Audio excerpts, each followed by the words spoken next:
Good evening, everybody. I've been really looking forward to this day for a while, and it's weird to say that because, of course, I said that so recently with with Industries of Titan, and yet here we are, another 1.0 release from Brace Yourself Games, and some of you will have noticed that I had a chance to do a video on kind of the it says watch the dev play, but obviously I'm not affiliated with Brace Yourself. But basically, I got a chance to sort of do a play session for Phantom Brigade, which is on the main page. And I mean, I had an absolute blast recording that. I actually did a really lame video originally, and they were quite patient with me, and I did something a little bit different, and I genuinely had a fantastic time playing it while doing it. So I'm glad I kind of got a second shot, and it all turned out. Now let me just take a quick second here and make sure that we've got our quality settings. So one thing I've noticed, all right, there we go. Yeah, I do have a video here. So we've got our quality. We've got the game tagged up for Phantom Brigade. This game seems to be very popular, which is wonderful news. But I also have a feeling that's going to mean that it's going to be a little empty today, which is a great thing. Like, this is, I think, one of the big things about this is it's always... I don't know, like, at least when I kind of look around, I can sometimes get the sense that there's maybe sometimes a bit of a sense of entitlement in terms of if you really like something that's maybe less popular at the time and you do it. I can sometimes feel if you like check certain Reddits or not blogs, but like just certain kind of avenues on the internet, there's almost, I don't want to say resentment for a game becoming popular, but there's this idea that, there's these new people coming in, and that's totally the wrong answer. Like, it's, I must confess, I don't handle seeing what I think is unfair criticism on various fora and things like that. And, it's tricky to sort of keep quiet. I may occasionally wade in when I think I have something kind of funny to say, more than anything else. But like, I'm especially given how Industries of Titan, when I watched people play, they seemed to be having such a great time. And then when I looked at when I took a look at, let's say, reviews or something like that, it was people kind of relitigating a bunch of stuff that just happened during the early access period. Obviously, it's so much better to just be able to go in and enjoy something and see so many more people being able to enjoy it. One of the things I've been really looking forward toward, and I'm glad that it's arrived now, is this idea that, at the end of a Phantom Brigade stream, I'm going to have my choice of people to host. And that's always, I don't know, it's always nice when you like something to be able to sort of celebrate its success. Obviously, I celebrate it as a fan, but it's a very exciting time to be into Phantom Brigade. I'm so happy that people have sort of found and appreciate this game. So I may need to adjust the volume a bit, it seems.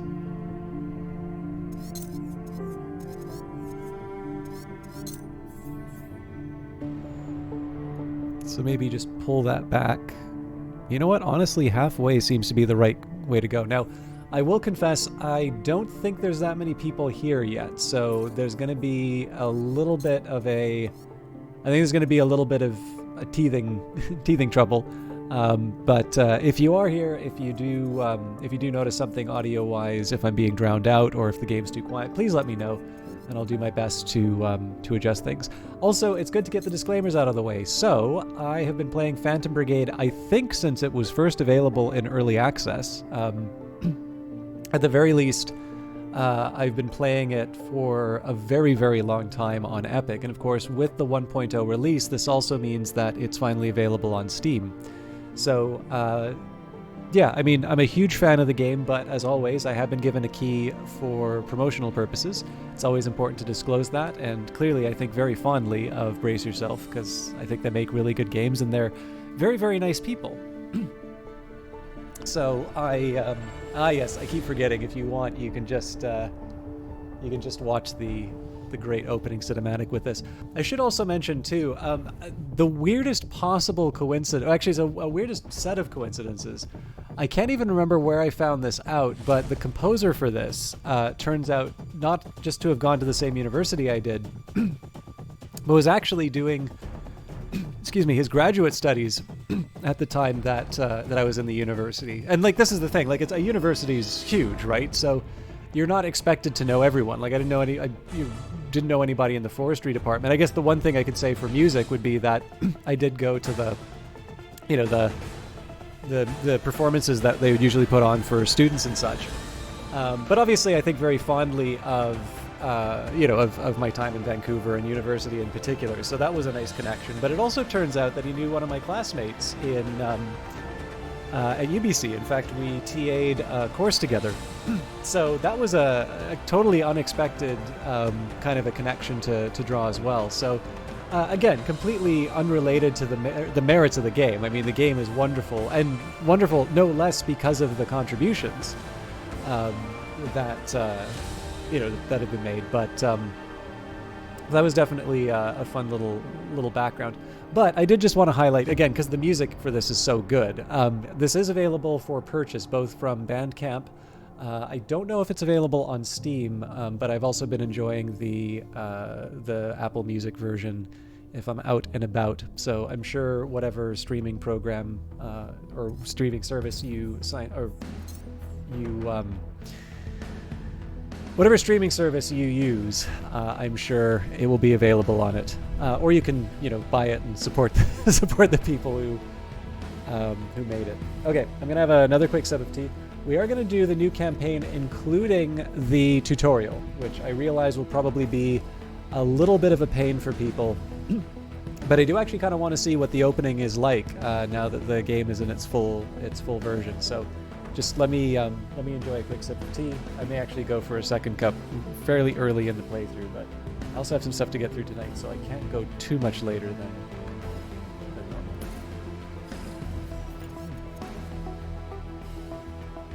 normal. Interesting. So they turned off salvage mech frames.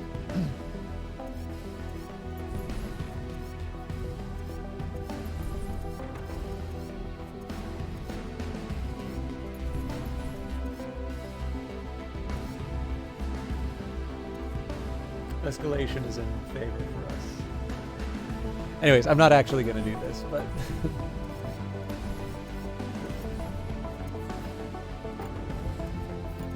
it would be fun to try hard mode, but honestly, I'm not that worried about the difficulty adjustment. I think I'm just going to play the game as originally intended.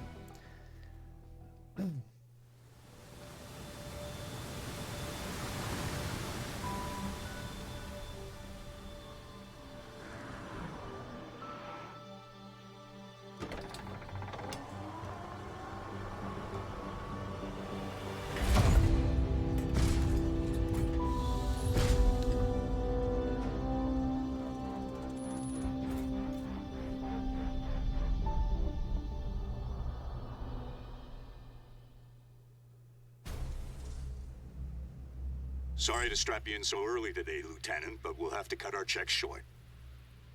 We've lost the town comms last night, and I'd like you to take a look at the tower we have half a click north from here.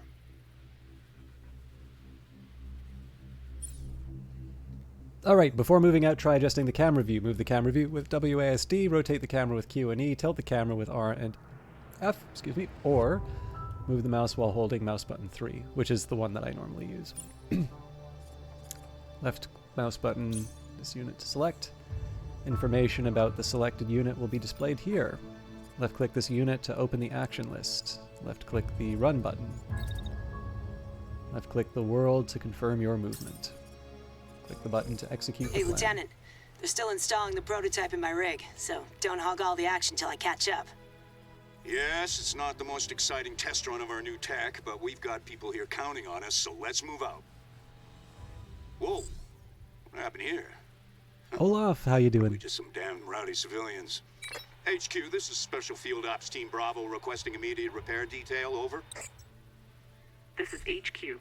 Negative, Commander. Repair detail busy until further notice. Stand by. What could they be busy with? Well, let's see if we can't do a little more recon. Boot up that shiny new device Ops installed in your rig and we'll see what she's made of.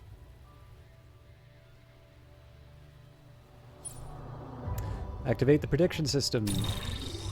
This timeline displays your planned actions and predicts what every unit will do in the next 5 seconds. This hotbar displays the actions available to the selected unit. I'll move to scout one side of the tower. If she's warmed up, you should be able to see where I'm moving and flank the opposite side.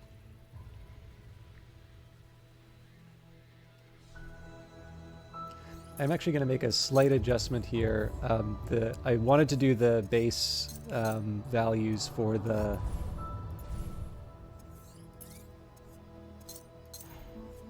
I wanted to do the base values for recording the video for Brace Yourself, but I actually kind of like the smaller UI, so...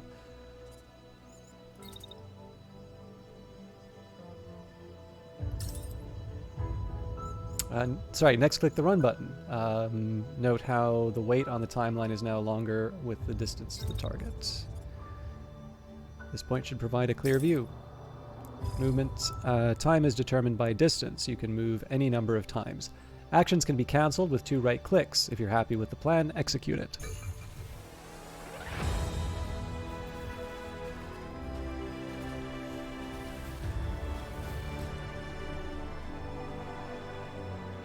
Tank. And no transponder. What the hell? Is this some surprise war games maneuver? HQ, we have an unmarked non-cooperative tank at location 2SBR-15. Confirm intent, over. HQ, confirm, over. Lieutenant, I'm getting a heat signature from the tank's power core. Check your prototype. If that tank even twitches, cripple it.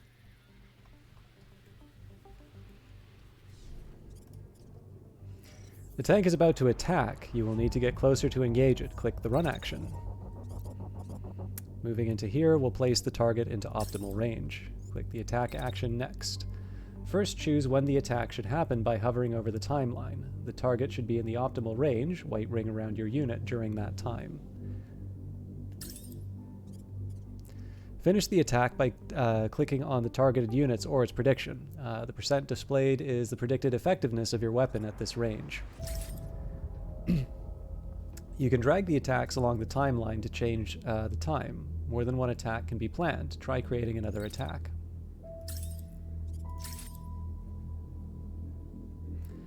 You've now planned 2 attacks in a row. Try executing your plan.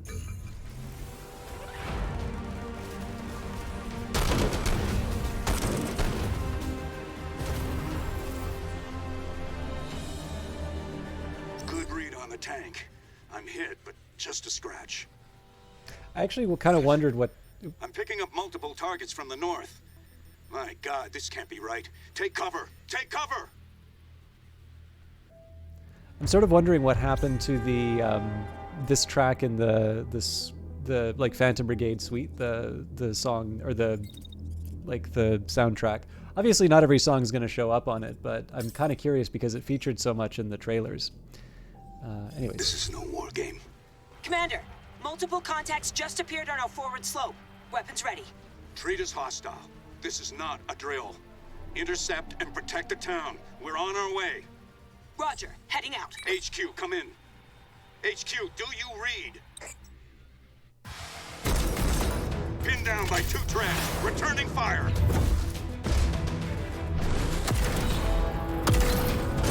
Got one. Shit, a walker. Lieutenant, get the... Commander! Commander!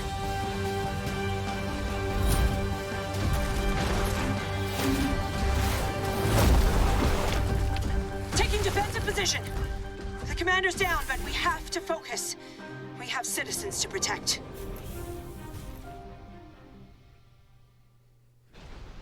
There's a walker and multiple treads on approach. Remember, if things go to hell, set self-destruct and punch out, so they can't salvage our prototype.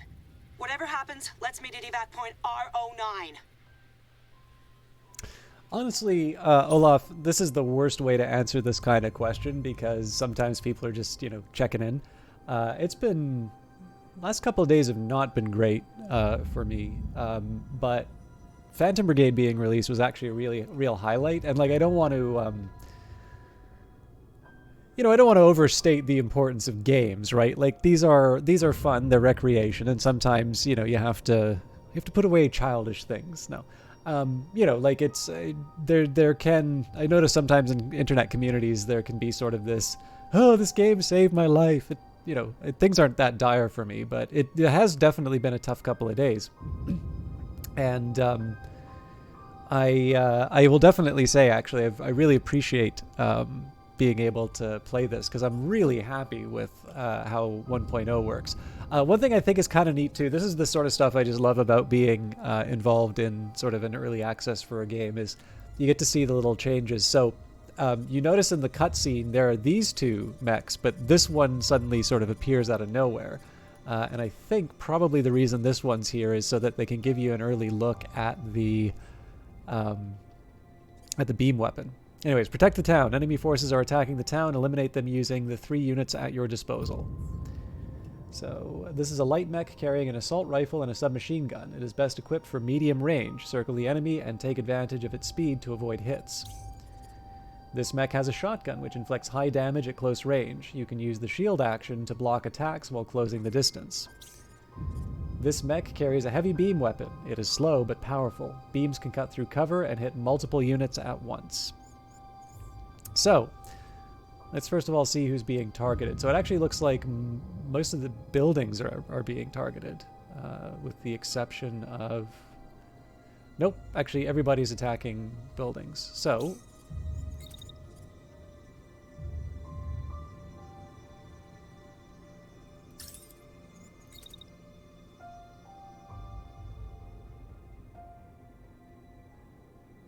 have to defend the city. Well, that does limit my ability to do damage, though, so... I'd like to defend the city, but I'd also like to inflict damage on the enemy.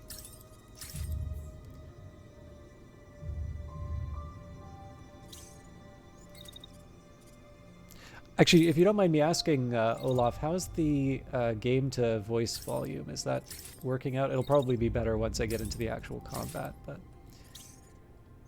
I'm focusing a little too much on...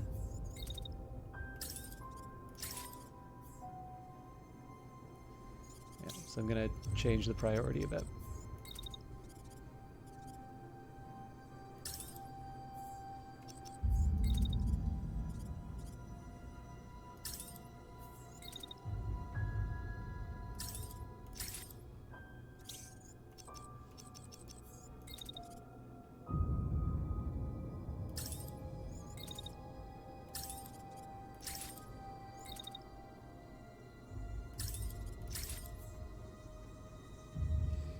Okay, so that's trying to spread out the damage over all the different units as much as I can.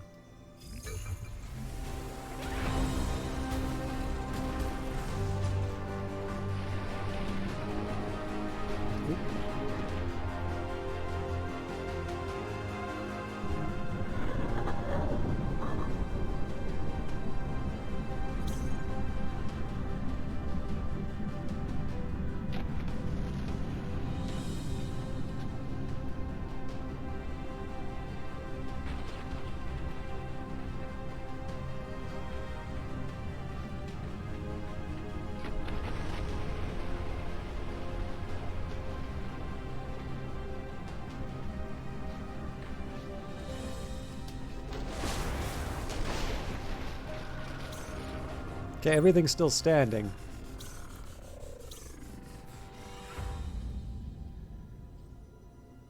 So I got a couple people making a move on my beam unit. So there's a couple things that I can do here. Number one, in the heat of battle, it can be hard to keep track of everything. Click here to replay the last 5 seconds. I get the impression the game might be a little quiet, actually, but hover over the timeline to review specific points in time, or use the time controls to watch the action on repeat. I do like repeat. I don't know if we really need to watch all of this over and over again, but...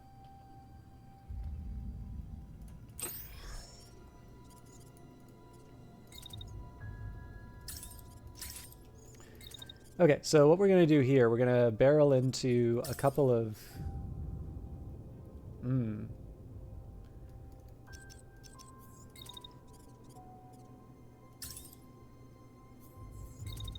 Gotta be a little more thoughtful than that.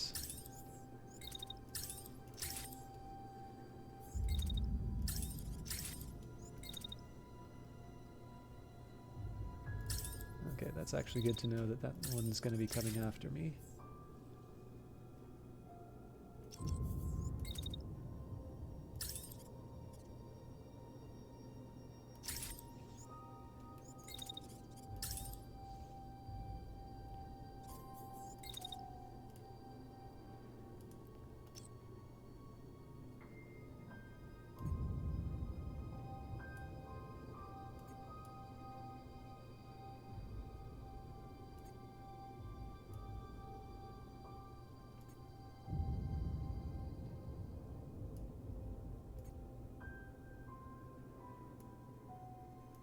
That's a tough window.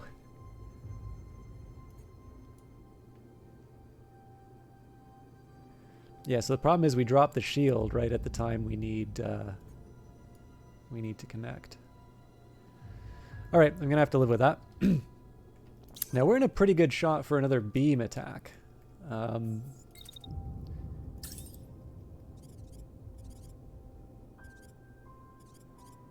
maybe not as good as I thought, but...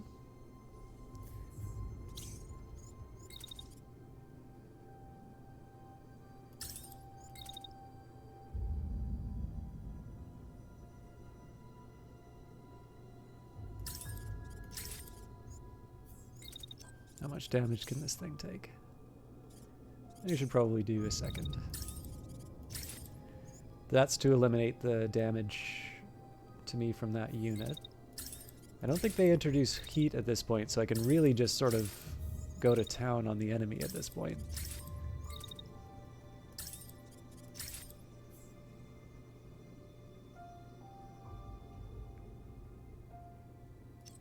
But if I do that, I'm in trouble with the tank, so...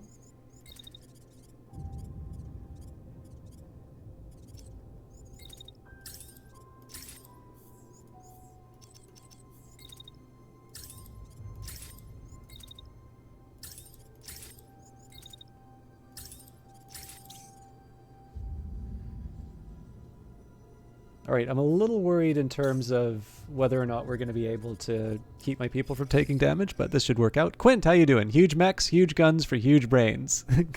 It's very kind of you to say, Quint. I hope you're doing well. And thank you, Olaf. I really appreciate that.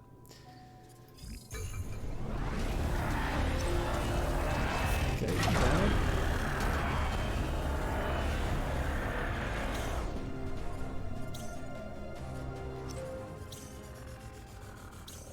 Yeah, so for the most part, we're not really taking much in terms of damage.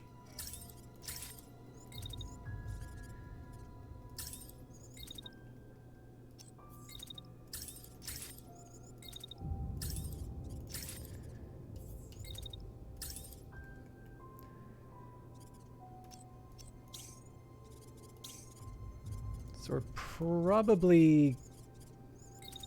I mean, I think this thing's probably already going to be crashing, but we can finish it off with a shotgun.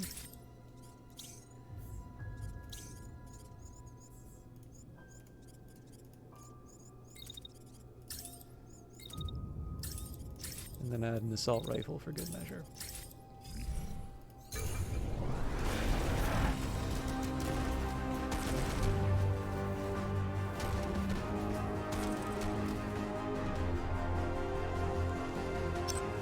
Alright, we smoked that tutorial. Only took us 7 turns. Squad extracted early, all objectives complete. Almost at the cliff. Go, go, go!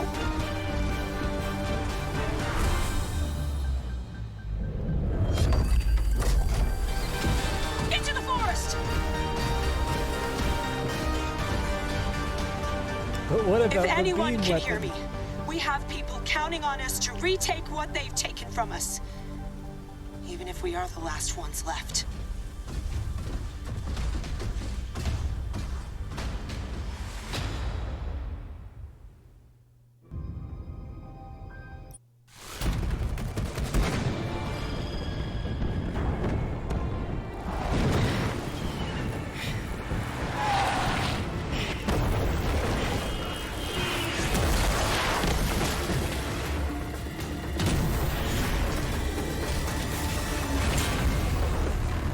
Get to the shop now!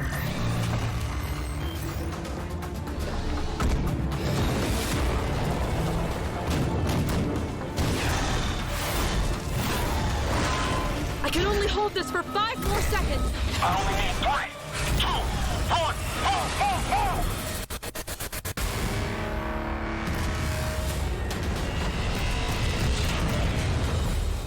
go! All local time threads are converging. There's nothing more we can do here. Is it finally time for some shut-eye? No. Not today.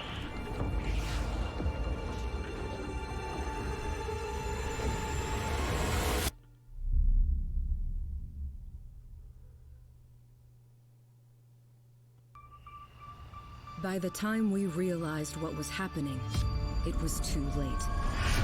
We were at war. The border towns and cities were hit first, communications cut, and residents chased from their homes. In their place, they erected military outposts that still watch us to this day. We fought back, and for a while, we even held down the capital. But we were outmaneuvered and outnumbered, outgunned. Eventually, those of us who didn't surrender had to escape. For years, the government has operated in exile. Along with the Home Guard, the remaining remnants of our country's military, they have been fighting tirelessly against impossible odds. But they can't do it alone. We answer to no one, nothing but the call. And now, after years of training, preparing, waiting, the Phantom Brigade is coming home. I think that's a new little cutscene that I haven't seen before. Welcome home, Brigade. You peer out over the vast stretch of land before you, your home, now a battleground. It is as familiar as an old friend, with its deceptively quiet mountains and fields. At your back, your crew awaits your orders. You need supplies, parts, and a place to bunker down. A pilot points to a spot on the map directly ahead of you, Felheim Base, which once belonged to the homeland in the days before the war. It will belong to you again. Alright, so this is the overworld training. Objectives and background activities are displayed here. Click for additional information. Pause or speed up the overworld time, space to pause or unpause, 1, 2, 3 to adjust speed, right mouse button on the site ahead to move to it. If you're ever lost, press tab to return to base.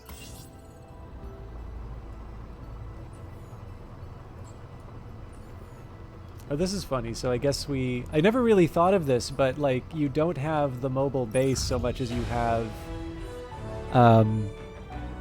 the Phantom Brigade, and I guess taking Felheim would be the case where you get the base. Felheim Base, once a mining facility, later retrofitted as an emergency storage depot. Then the invaders came, and like everything else, it fell into enemy hands. You're thinking it too, right? Asks your pilot, grinning. If we can capture the facility, we'd have a home base to fall back to, and if needed, it would get us a foothold in the province and hit them hard while we're at it. It's an opportunity you can't pass up. The battles ahead will challenge you and shape the country's future. You need to take every advantage that you can get, and it all starts with Felheim. Suit up. So no customization. Obviously, we don't have any parts yet.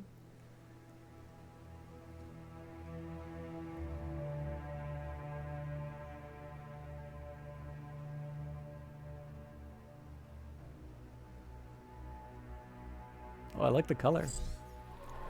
Is that an attack crawler? I think we struck gold here. Finally, way to repair and refit these rusty mechs. I can't wait to take it for a spin. Bravo 1, we're seeing 2 mechs approaching from the west, requesting immediate support. I'm getting a negative response on my IFF. Treat these walkers as hostile. Reinforcements. More enemies are coming. Use cover to avoid damage and eliminate enemies quickly to keep things under control. Use this corner to track objectives. Turns remaining until enemy reinforcements and other mission information. Take out enemy units quickly before the reinforcements arrive. So you got 2 turns to take out the tanks. Now this shouldn't be that difficult. I know I've done this particular tutorial mission a few times now, but let's see how it goes. I'm also kind of curious whether or not you start with the same loadout. So we've got a shotgun and a shield, and an assault rifle and a handgun. So when I first tried this, I actually wound up with a unit which had a machine gun. Sorry, it gave me the heat tutorial, but... Ooh, that's a good one. All right.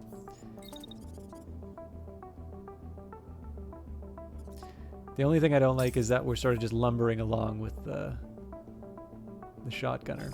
That's fine. I mean, we'll work with what we've got, right?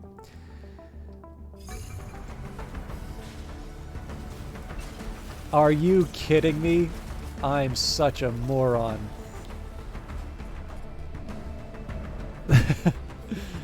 I severely damaged my mech by running into it. I didn't even check. Good lord.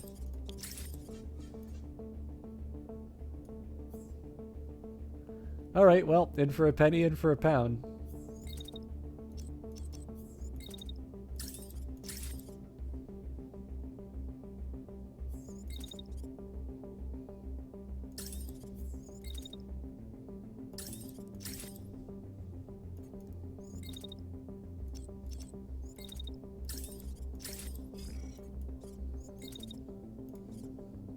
Okay, can't start the attack, so...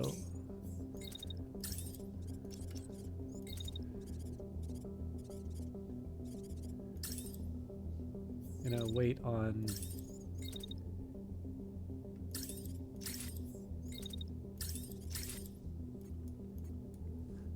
So I figure I can at least get my my assault unit to sort of clean up the tank.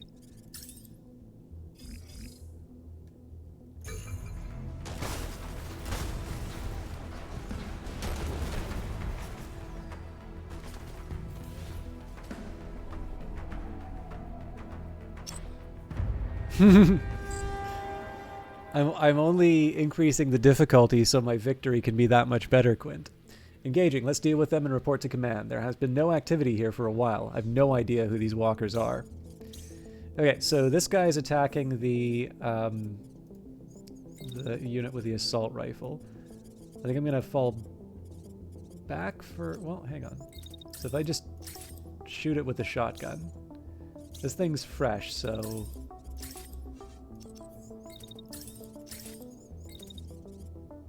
barrel through it.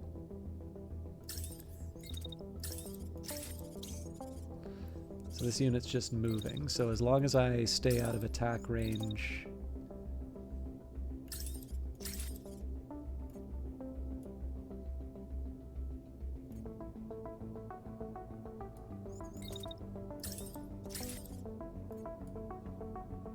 Okay, I don't like that.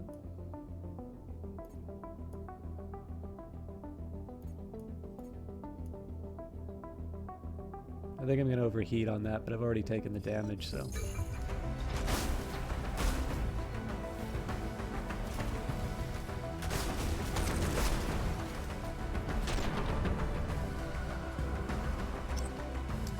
Alright, that's a shame that didn't do a little bit more.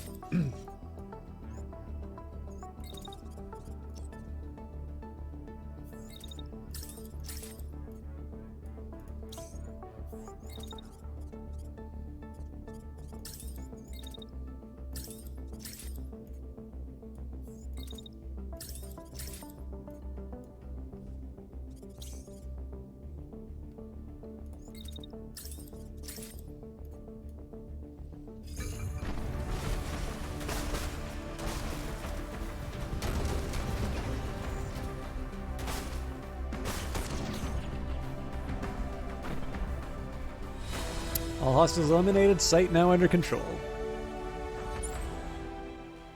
Salvage. After combat, the engineering crew has a chance to conduct a salvage operation. Sites can store equipment and resources that can be recovered at no cost.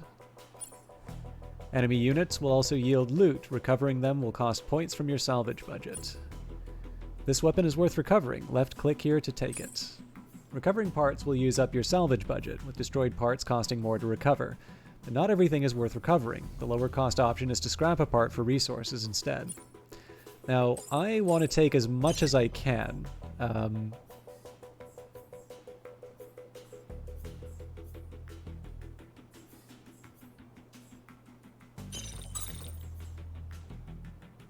think that works. So obviously we take the intact stuff as early as possible. After the budget is allocated, it's time to deploy the salvage crews. Click once when you're satisfied with your picks. Phase of operations. The crew discovers an enormous, heavily fortified vehicle in the base. Inside, there's ample space to accommodate pilots and crew, complete with a bay to house mechs. It's creaky from disuse, but still otherwise intact. You run your hand along the surface of its enormous treads, and at your side, an engineer breathes in awe. I never thought I'd see one of these in person. What a find.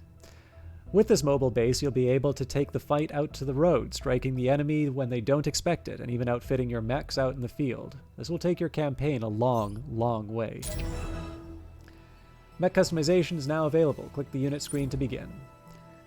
This is the mobile base's unit screen. Here you can inspect every mech in your roster. Oh, this is cool. We actually don't have to worry about repairing my mechs. Haha! I damaged my character so I could test that mechanic, obviously. Click this button to edit the selected unit. You can also double-click or long-press a unit in the list to do the same. Editing. This is the editing screen. You can inspect and swap out individual parts equipped by a unit. We picked up new primary weapons after that fight. Navigate to the primary weapon slot to inspect and install one. This is the currently equipped weapon. You can hover over elements in this window to see detailed explanations. There are parts in your inventory compatible with the current socket. As you acquire more, you can take advantage of this filter and sort options above to refine this list. Hover over a weapon to view the stat changes. New weapons have a higher level. Keep your mechs updated to face stronger enemies as damage is scaled with level. Equip a new weapon by double-clicking or long-pressing it in the list. So we've got the burst assault rifle or another shotgun. In this case, I think it makes sense to keep with the assault rifle. And it is quite literally just an upgrade. Like there's, it's the level 2 version of the exact same weapon, so. Note that the stats and average level... What? That's high school IQ, Quint. I took an online test that said I had 2,000. Note how the stats and average level of your unit have increased. Consider the unit's overall performance when refitting. A weapon's power might have trade-offs in weight and speed. Once you're done exploring unit customization, click here to return to the base. From there, you can return to the overworld. So I do like some of the changes that they've made to the overall kind of the overall interface for the mech customization. I think for the most part, things tend to make sense. They give you little heat indicators. There's lots of nice breakdowns. It gives you an idea in terms of speed, like in categories, not just like arbitrary numbers. So like it's one thing to see like, you know, you can have something with a 16 speed and 8 speed, but like 8 could actually be very, very fast, or it could be preposterously slow. It's, in my opinion, preposterously slow. But obviously you can, like, you need some basis for comparison. Anyways, here's what I think I'm going to do. We will keep the default names and characters, but I'm going to make sure that we get, I want to get some audience interaction involved in this. So as we get new pilots and mechs, we will do some form of audience, some form of like audience polling or character naming or something like that. My apologies if I wind up sort of shorting you all on names and that. I'm going to need to figure out a good way of doing that, but I don't know. It feels like something fun to do. Okay, so what's the deal with this? Why? So my integrity goes up, but I'm curious why my speed goes up as well. Because the mass is the same. And the power is the same.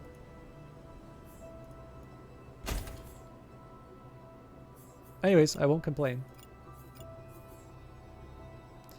And I want this right arm. One thing I've also figured out for myself here is I would like... I think the way I'm going to do this is every time we liberate a province will be when we do, like, delivery. After, you know... But while we're liberating the province, we're going to look like we're put together with scrap. I think that's a neat little way of handling it. Okay, the Protector. So we had the Shred Shotgun. Okay, both of these are pure upgrades. Good. So there's a small argument, right, for me to put a better torso on this thing.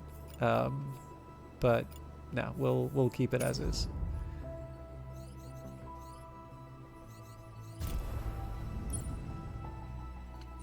Okay, we're ready to go. Where there's need. Incoming messages from Home Guard, boss. A pilot calls to you, already breathless with the news. They've intercepted a call from civilians seeking aid, and we can get in there faster than the army. Further details reveal that enemy troops commandeered a nearby village and availed themselves of the area's resources. One brave villager finally managed to get a hold of a radio and send a message. She'd heard enemy soldiers murmuring about guerrilla fighters in the area and took her chance. We gotta help them out before things get worse, says the pilot. Continue. Your pilot is right.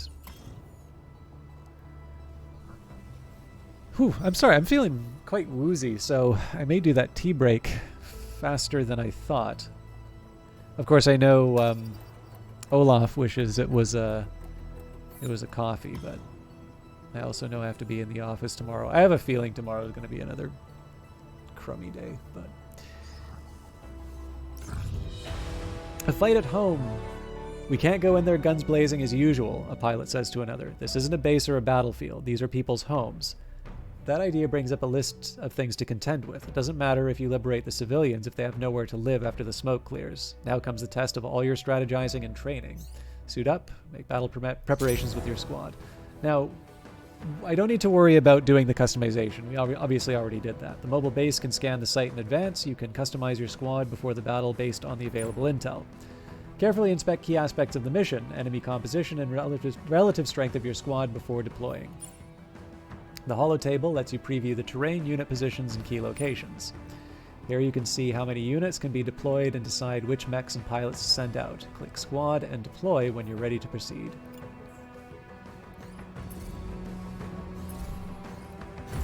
Obviously, we did the customization already, so...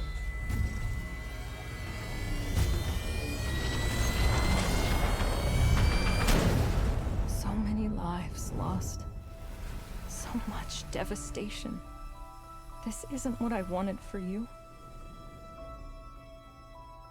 I thought you'd be born in a time of peace and prosperity, of love among people. But the world is so different now. Tanks patrol the streets. Neighbors turn on neighbors. People disappear in the night. They keep telling us this is temporary, that we'll come to love our new way of life. Somehow, I don't believe them.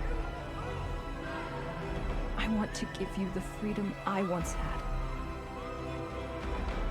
But how can we few do that alone? We can't keep hope alive for much longer. We pray that someone, anyone, will answer our call.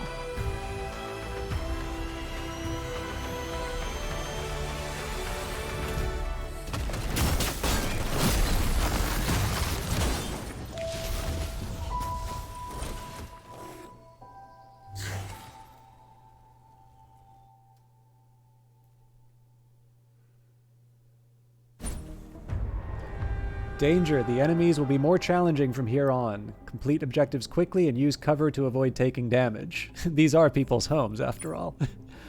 Avoid using important civilian buildings as cover to protect them from damage.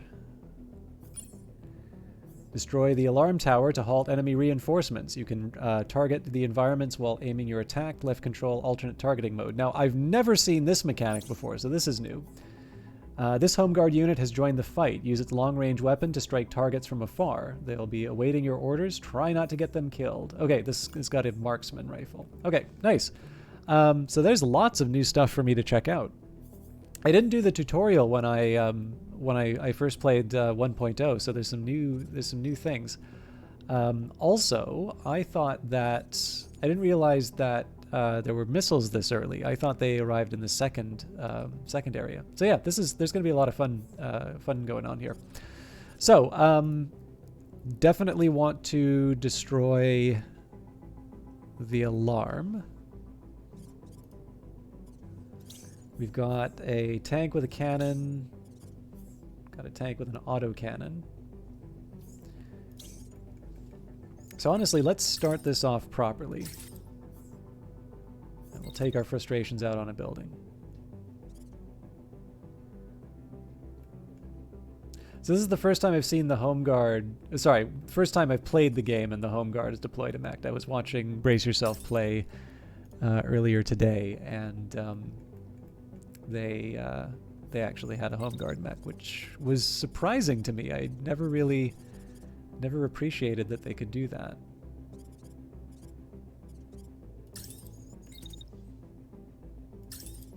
So I wasn't originally going to do this, but it seems like a good opportunity for me to take a pop at the tank.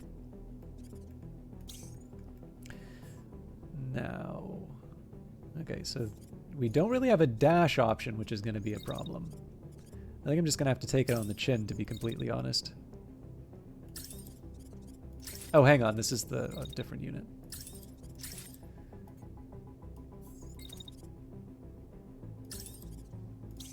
So that thing is an autocannon, so I better be sure I either take it out or...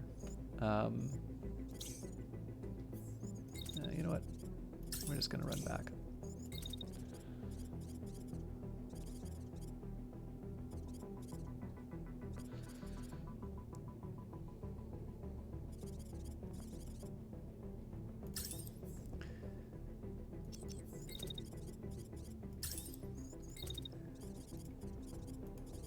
Now, we do have a specific plan here, so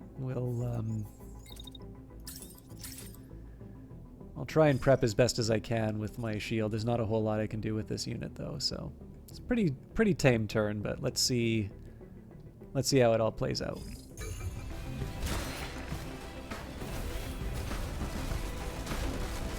I probably shouldn't be using a sniper rifle to try and take out a building, to be completely honest. Okay, so that unit's ejecting. And it looks like they're following up to take out the Home Guard unit immediately after.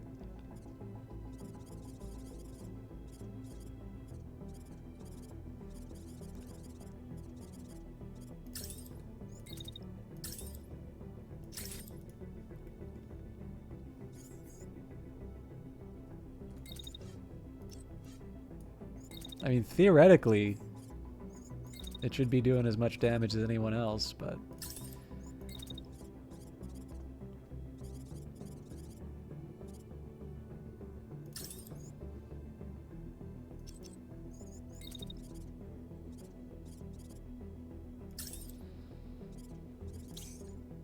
Okay, so I'm free to take on this unit sort of solo.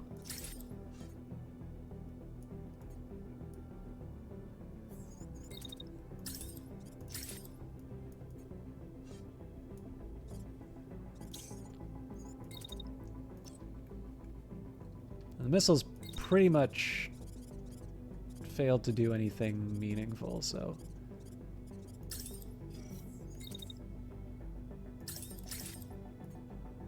It's a long shot, but...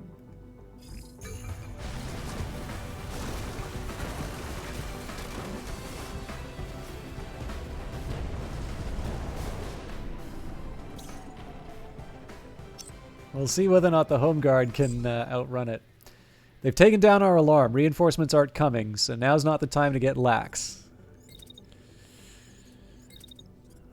Okay. That's probably not the way I want to go.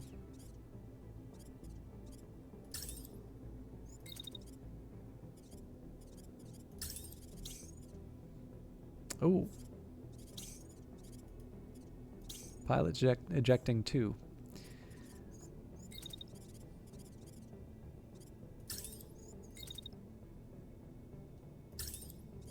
So I'm going to need to wait it out on the tank, obviously, but that's looking good. So it still makes sense for me to move this unit in its current form, just because they are targeted by a long-range attack. But my next move... So this is going to seem a little counterintuitive in terms of me sort of running ahead with the assault rifle rather than doing this. It's anticipating that this unit's going to do an attack, so I want to be able to get behind some cover if I need to.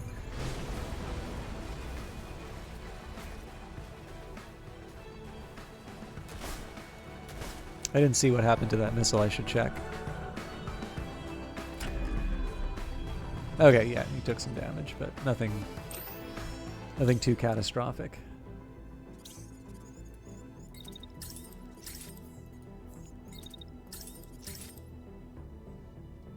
And they're focusing on the marksman again, so I want to make sure I don't go here.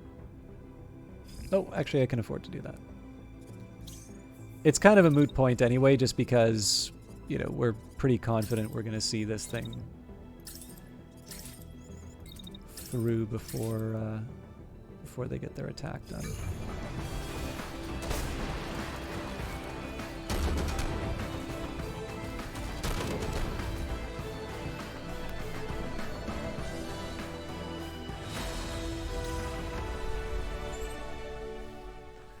Okay. Salvage time.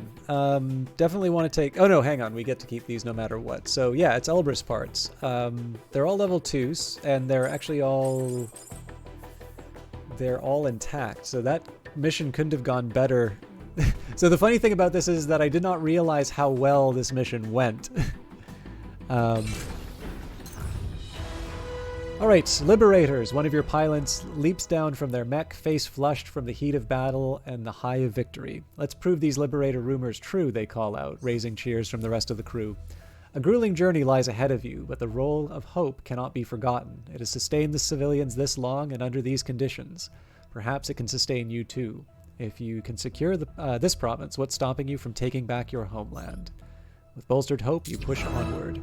Within reach, with your recent efforts, for now the civilians are safe. However, your numbers are too small to permanently hold the area. Ensuring the people's continued safety means calling in the Home Guard forces before the invaders can reoccupy. You've built up enough momentum to contest this province and take back control.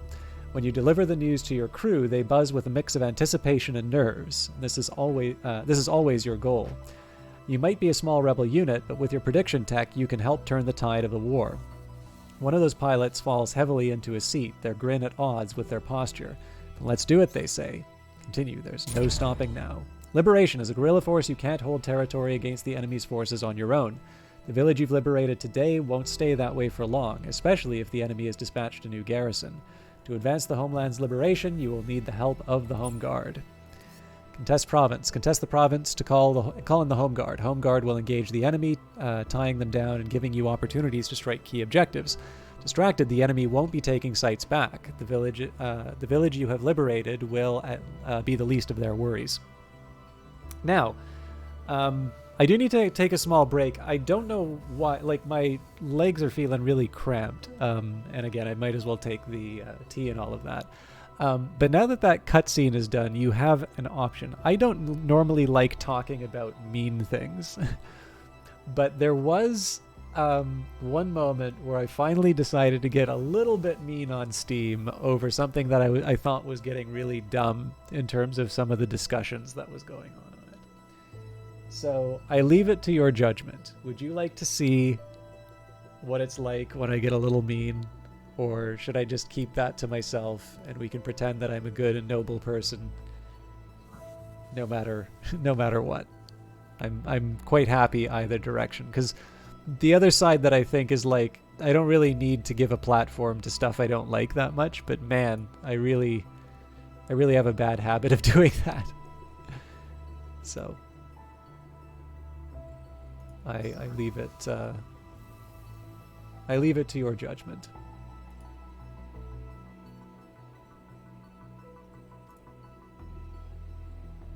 Actually, it should be to my judgment, I guess, but... I actually just noticed a bunch of achievements as well. So, Major Look, damage an enemy by ricochet during a turn. Did I? 3 birds, 1 stone, eliminate 3 enemies in a single turn. Welcome Commander, start a new game of Phantom Brigade. Keep it cool when combat without overheating any units. And play it back, use replay for the first time. Okay, cool. I'm going to take a quick tea break then. I'm sorry to do this so early in the broadcast, but I do need to... I don't know, like, if nothing else, I just need to, like, stretch and make it not feel like I've been sitting... It feels like I've basically been in a car or, like, a plane for the past couple of hours. And maybe it's just because I've been working at home so much. But I will try and keep it brief. I will run ads, mostly... I don't think there's that many people here, but this is just a chance for me to clear out the pre-roll. And then I will... we'll be back to do some substantial work on... Phantom Brigade. So we'll see you in a little bit.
Alright, I'm really sorry about that, and I probably could have done something better than leave you on a blurry screen. And I'll admit, I may actually just sort of stand up for part of the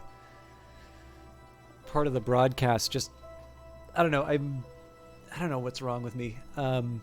But we are ready to contest the province. You can see the state of the Allied and enemy forces above. The province will be liberated if the enemy forces are depleted, and lost if the Home Guard forces run out. Objectives will be designated by the Home Guard throughout the conflict. Take them out to weaken the enemy's power.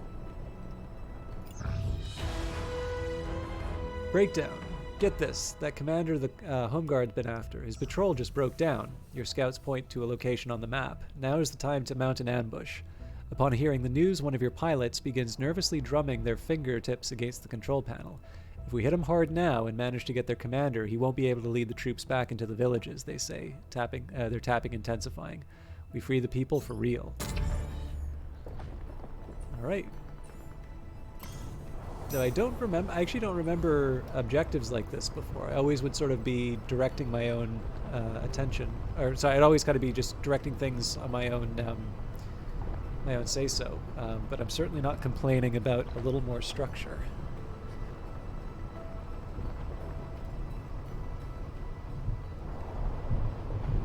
I am kind of eager to get to the, the more customization, but it's neat. It's actually really neat to do this tutorial again, just so that I can have a better appreciation of what it's like to sort of onboard this game.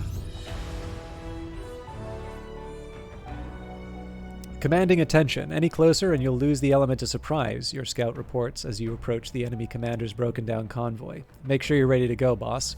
Poised on the edge of battle, each of your pilots radios in that they're ready to go. All two of them, huh? Alright, now we can change around the units. So essentially, as far as the longbow is concerned, this is definitely... Well, actually, you know what? It may not be a bad idea to try the marksman rifle, now that I think of it. Good concussive damage. But then so... Well, no, we should probably have a unit with the assault rifle.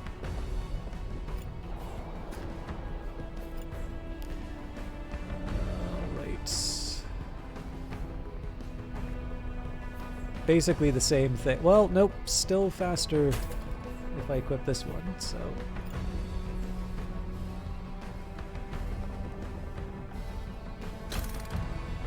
Alright, something's going funny with the numbers here, but... now that's the left arm, so that's less important overall.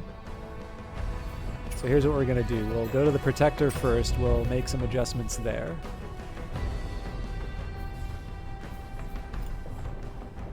Okay, so these are better shields, doesn't matter which one. It's definitely better torso. Same legs. This is the shield arm, so we'll first take the right arm. So we'll go back to the longbow. We'll give it the better left arm because I'm expecting that to sort of be running around, causing trouble. Whatever we have left over goes into the protector. Alright, it's all the same. So I think what I'm going to do is the longbow is eventually going to transition into something that has that can use a marksman rifle. What I'm a little reluctant about here is I do only have 2 units, and it does seem that there's a pretty big heat penalty. So looks like it's about 55 units of heat extra to use the marksman rifle. So while it's appropriate to the unit name, I think we're gonna keep the assault rifle sort of shield and shotgun combo for the next little while. So it's elimination mission, so probably a tank and a mech. And we will deploy.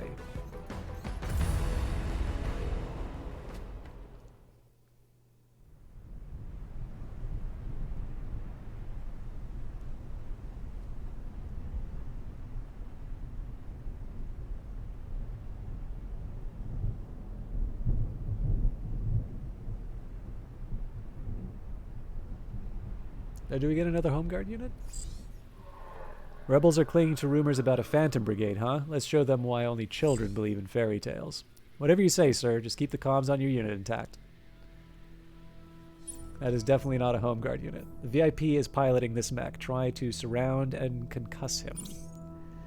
Concussive damage depletes pilot health. A pilot will be knocked out when the bar reaches 0. Concussion damage is doubled for hits from the back.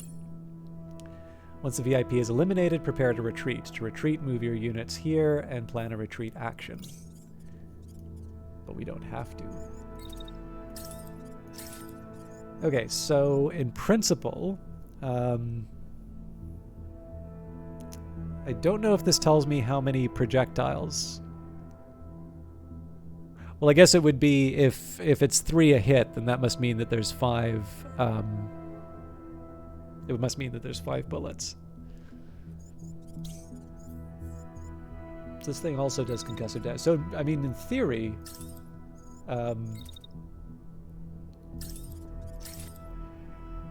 we should have this unit. You know, we should have this unit down by the time the.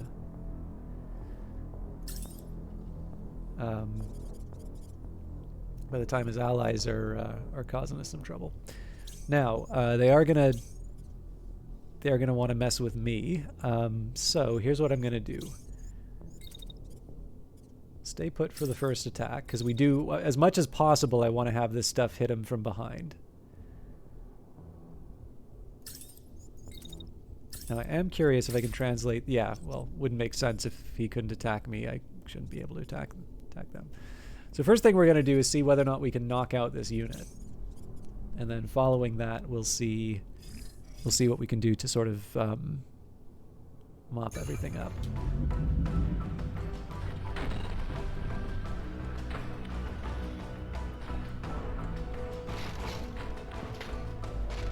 Hey, it said it was doubled. I don't see this being doubled.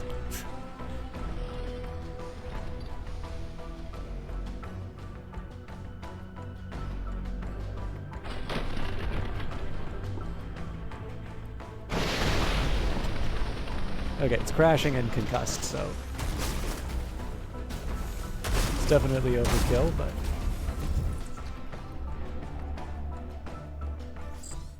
command, we just lost our VIP. Requesting permission to fall back. Over.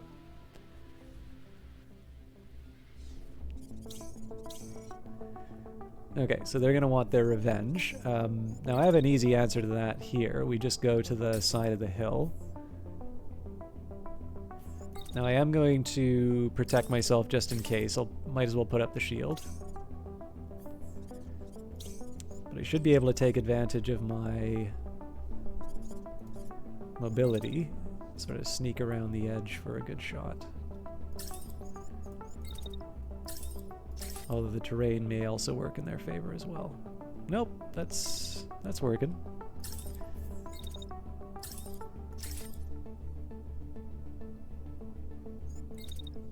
There's no way I'm getting a third, yeah.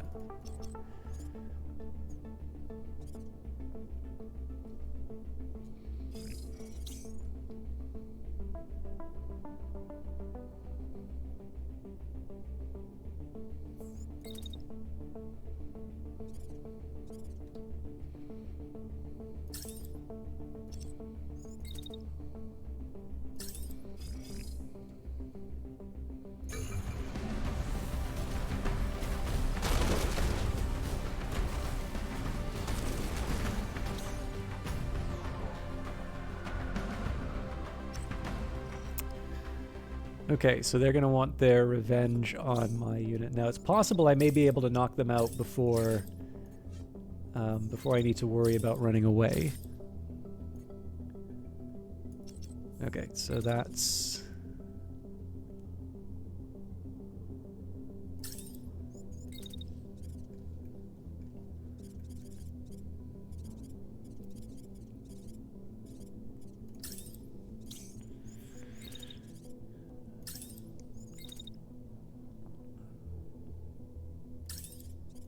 So obviously we want, as much as we can, we want shots to the back.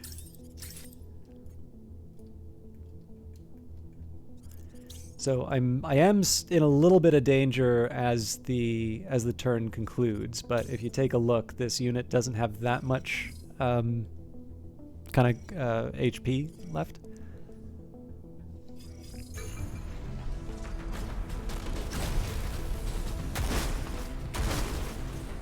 Yeah, so legs are taken out, but looks like we still have the arms,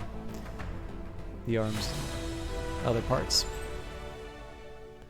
Okay, so we got a midway, so that's a new sniper rifle for us. I really like the way that the opening turns are really working out for us here in terms of giving us a big variety in terms of weapons. Hurricane's definitely a good machine gun. Actually, I think we can probably just grab everything. Yep. We can always scrap it after the fact. One step closer. After a victory like that, you're no doubt on the invading army's radar. Good. Hopefully remaining a key target in the province will wither their resolve. These invaders should know that if the Phantom Brigade is here and here to stay. Your crew, expectant, gathers around you.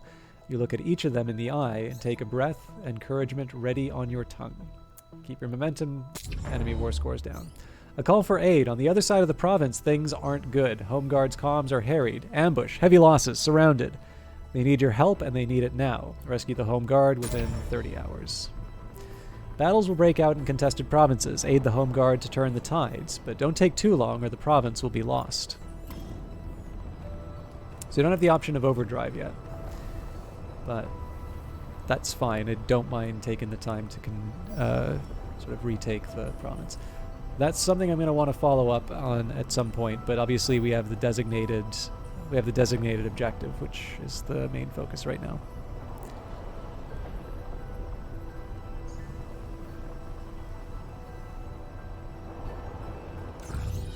Desperate times. You're just in time. The battlefield is a desperate blaze of crossfire. We can hold them with railguns, but not for long, the Home Guard commander reports. Your pilots leap into action. Ready when you are, boss, one says. Let's get them out of this mess. Suit up. Okay. So, elimination. That's a lot of units. So this is listed as a hard mission for us, and I can see why. Now, we should have Home Guard support. It suggests here, I think, so somebody pointed out that this may mean the number of mechs. I don't think it ever says what this number means, but it has sort of lined up that it usually winds up being 2 mechs. But either there's turrets here or there are a lot of tanks. So I'll have to take a look at that. Most importantly, I want to make sure that I'm bringing the best squad that I can. So I am going to keep the... I really should be scrapping the stuff that's sort of the old versions. Now in this case here, we're just upgrading integrity, so I'm happy to do that.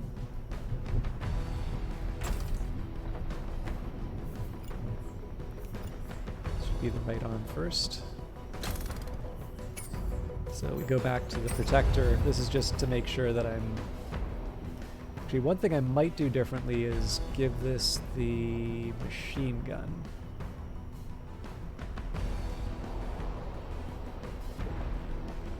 That slows me down to 10, though.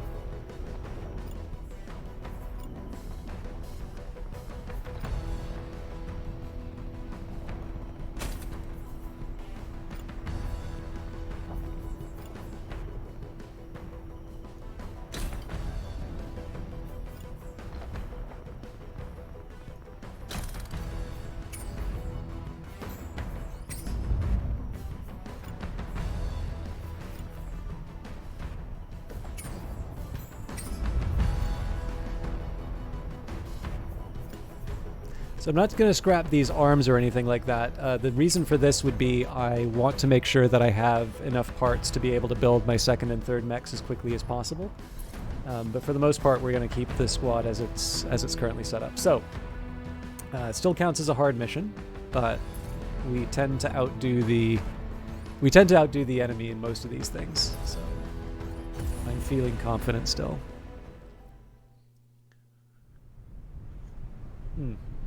I remember this map. I usually have a sniper though, so this will be interesting to try at short range. Not a bad one though, because I think it'll actually be a little bit more convenient when trying to give some of these enemy units the slip, now that I think of it. I don't know, we'll see. Alright people, let's help the Home Guard and get them out of there. Brigade's here, folks. Look sharp and aim true. We're going to make it out of this.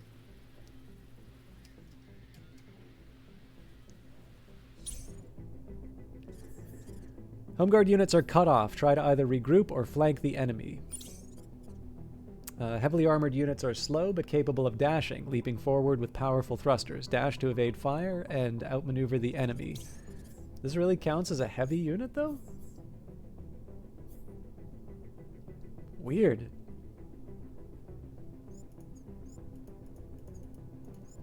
Oh, that's interesting. It's not letting me... Oh, continue. I'm a dummy. This enemy wields a beam weapon. The longer the beam stays on target, the higher damage it inflicts. Beams can't be turned quickly while firing. Stay mobile and avoid, to avoid damage. Okay. So we've got a pair of tanks with autocannon focusing on the unit with a shield and a dash. This unit's got a sniper rifle. Inexplicably, it's trying to shoot it through the... not inexplicably. It knows I'm going to be moving. They're firing a rocket at me. Not clear whether or not they're going to do anything with the beam. And this unit gets off scot-free, so... bully for them.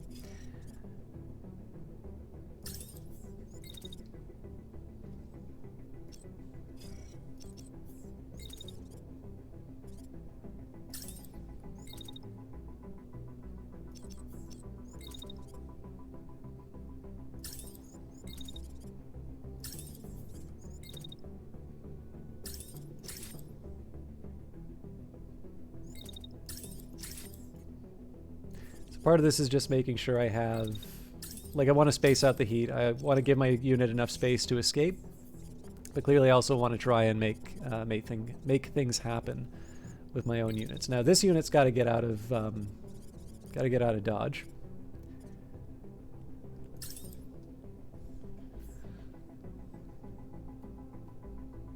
Okay, we should be able to avoid the worst of this. And then, of course, my hope is that. So, again, the game did tell me that I can use a dash if I want.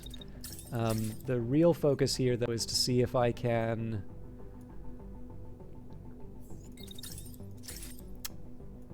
where were we?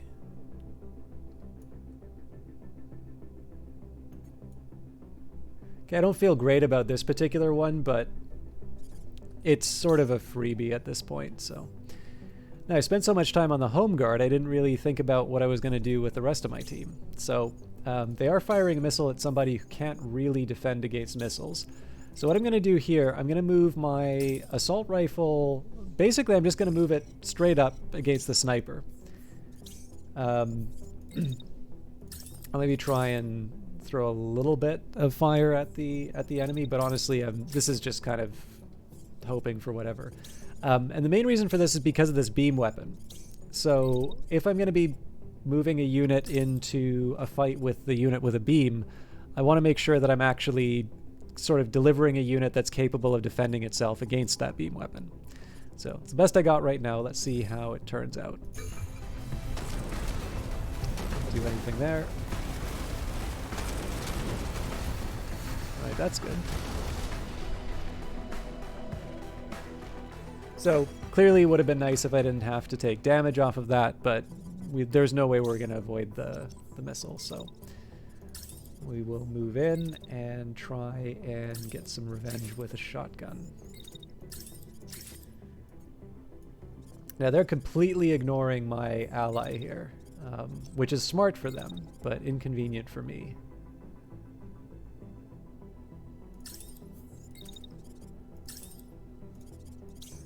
And looks like they want to take their revenge with a sniper rifle as well. Ooh, they've actually got me in a little bit of a bind here.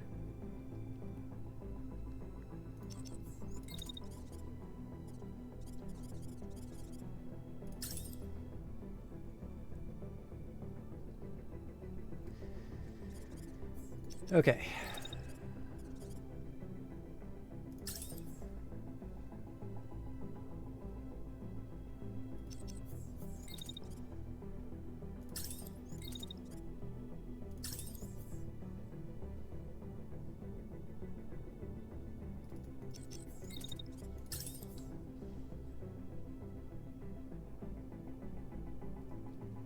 I don't know how I feel about this, to be honest.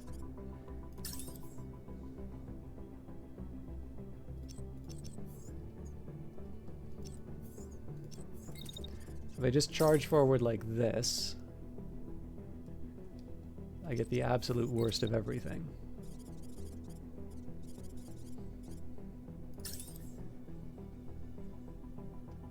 So I think I fear the sniper a little bit more than I fear the beam. Okay, so my unit's chasing down the beam. Actually, we're in a pretty good spot to take out the legs, so we might get lucky. So this unit's gonna stay... No, it's not gonna stay put, but it's in a good spot for me to rough them up a bit.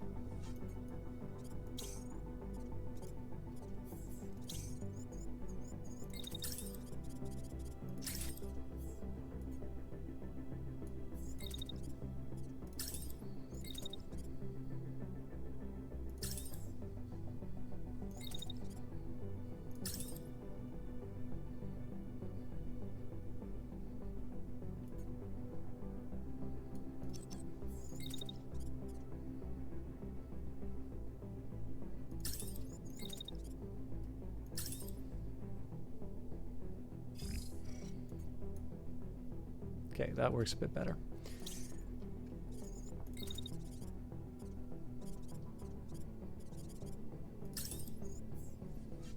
God, this thing moves so slow. Okay, so just as a...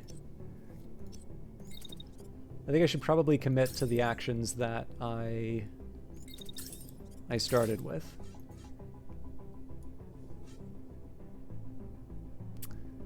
Alright, now that's a problem because... Okay,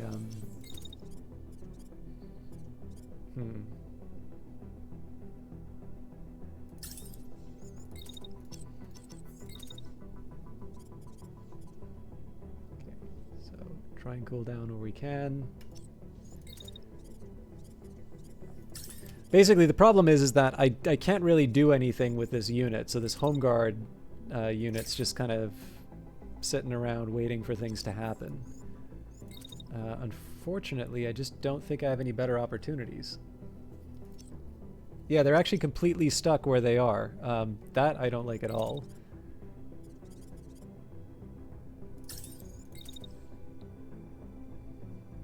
So at least here I can cover some distance.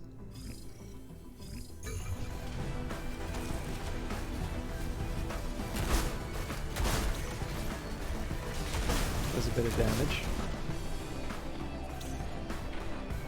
This unit's crashing, which is good. No, he didn't really do that much to this enemy tank here.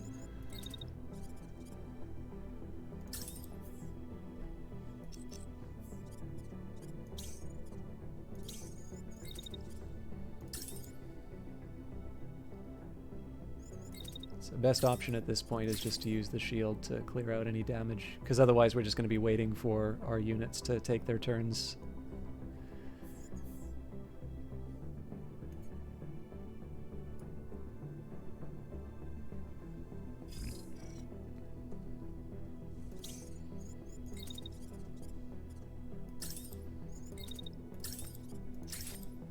If I'm lucky, we'll take this unit out. Haven't had a lot of luck with these units, though. Okay, looking okay. I don't think it would hurt for me to put a little more pressure on this enemy unit here.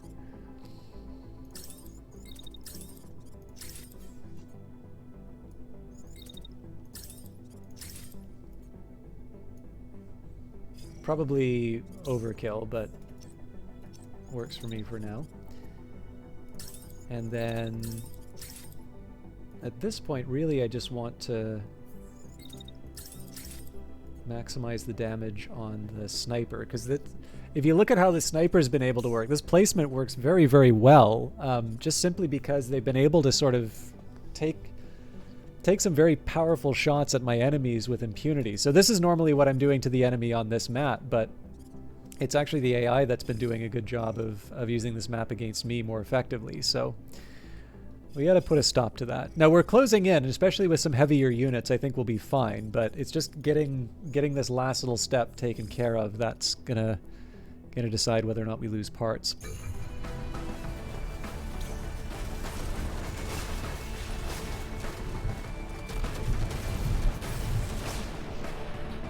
Okay, happy to see the pilot concussed. It's gonna be some overkill there, but that's life. I'm just going to barrel through to the sniper at this point.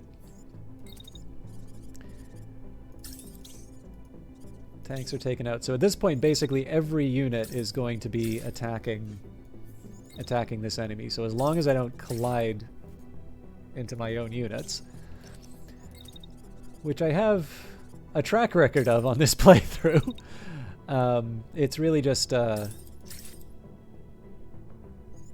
just kind of a matter of timing it all out and avoiding unnecessary damage. Okay, so if I can, I'm gonna take a couple shots at the enemy here. Yeah, the most important step though is I can't be in a position where I take damage off of trying something like that. So it's kind of like a 1 in a million that's going to do anything useful, but clearly the rest of the units are going to be bringing in the main attacks. Okay, looks like we destroyed some parts there.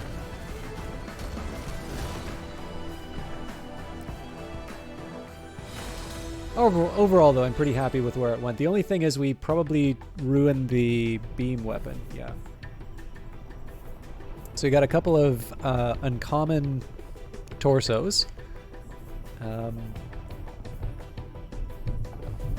Lots of things that I want, actually. So budget of 110.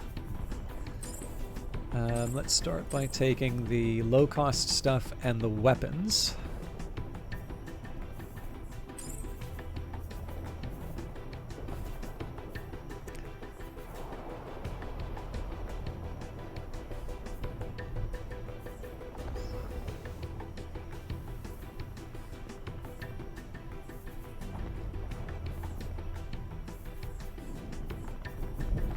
Honestly, it doesn't really matter. There we go, okay.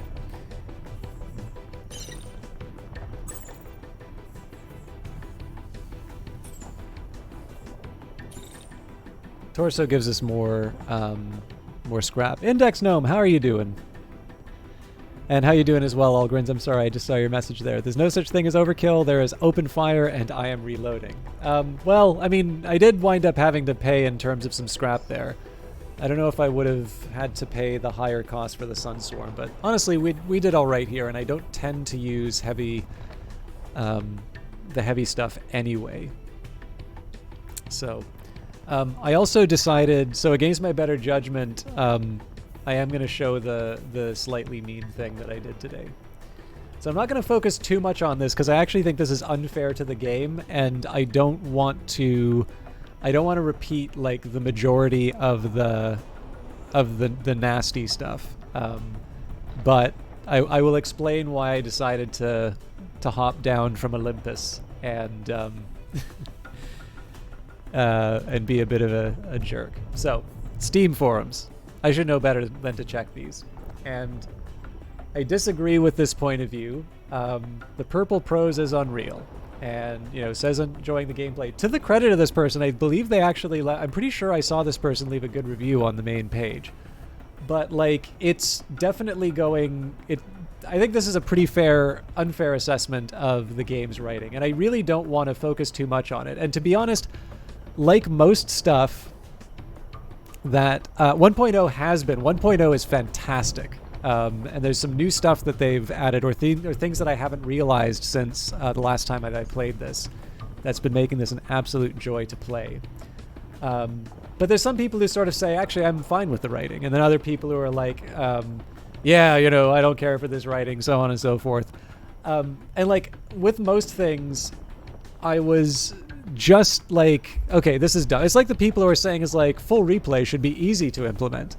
No, absolutely not. The developers have been really clear about the technical challenges behind it. But, you know, in the end, you can't expect everyone to be as obsessed with the game as I am and to read everything that developers have written. The stuff that's like mean, especially because it says like, as a writer myself, I'm like, well, as a writer yourself, maybe you know that there's a nice way of putting things and then the way that you just put it. But eventually this thread like devolves into like, oh yeah, this game is for the wokes. Oh yeah, you know, they shouldn't have just genericized everything, blah, blah, blah, blah, blah. And I tried to ignore this for as long as I could, but every time I went to the forums, there's another entry in this incredibly stupid thread. So I finally was motivated to contribute something in my own unique way. And actually the one thing, okay, so this is the post that I'm specifically referring to here. And in this one, because it doesn't have as much to say about Phantom Brigade, I feel okay repeating it here. But again, I don't really like repeating negative stuff, especially when I disagree with it. But quote, responding to someone here, don't really need the story, to be honest, it just needs fun mech combat, and I feel that it nailed that. That's why this post wasn't about the story, LOL. I don't care about the story being vague or bland, I just hate the way they treated it. They want a bland, vague, non-offensive story? That's more than okay. I grew up playing stuff like Doom, where the story was shoot demons, Roller Coaster Tycoon, where the story was make a park, etc. I'm fine with having a poorly defined story. It doesn't bother me, which is why there's 38 points in this. Anyways, what bothers me is that they tried to make it seem so serious, with the pregnant lady having her speech, with the purple prose all over the place, using 5 sentences to say what could have been said in 1, etc. If they wanted to have a vague story, they could have handled it in a way that didn't seem like it was trying to be more than it is. It just reeks of those food blogs where someone babbles about their childhood for 7 paragraphs before they get to the actual recipe. LOL. The reason why I highlighted this is that this was like the point where I'm like, okay, I gotta say something at this point. And as you can see, I have no intention of being brief. So, this is my contribution to this endless and pointless thread, but I figured I would at least embrace the madness.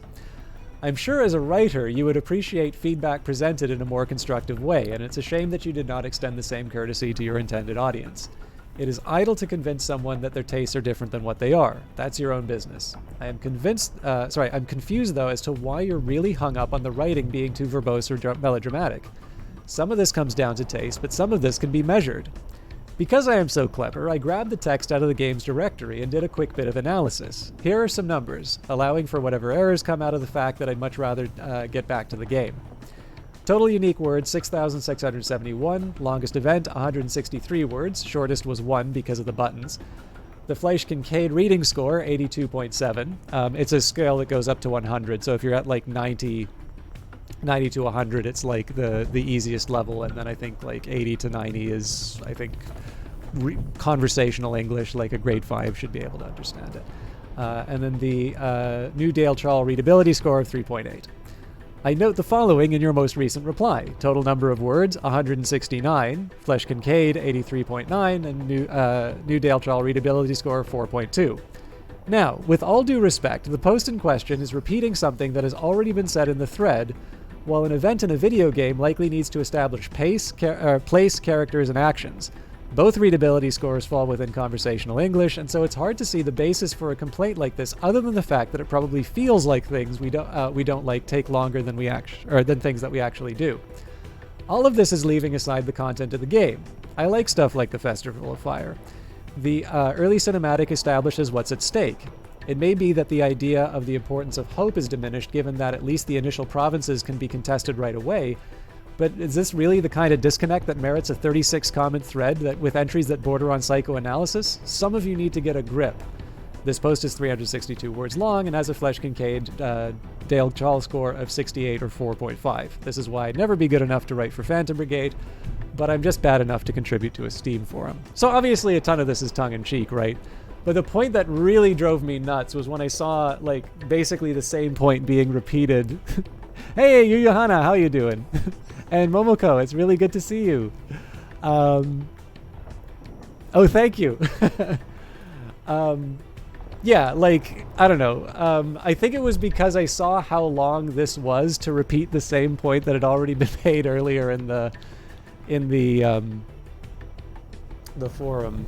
I finally decided that, you know, they gave us the ability to mod for a reason, so I figured I would point out that the game is not as purple as they want to make it out to be. Anyways, that was probably petty and stupid, and obviously you can't completely clearly you can't comment on quality based on these kinds of metrics. Although the Fleisch whatchamacallit, I'm so bad with these names. It's the first one that Fleisch Fleisch Kincaid. I believe that's actually used by the U.S. government. Like, I think you need to meet a certain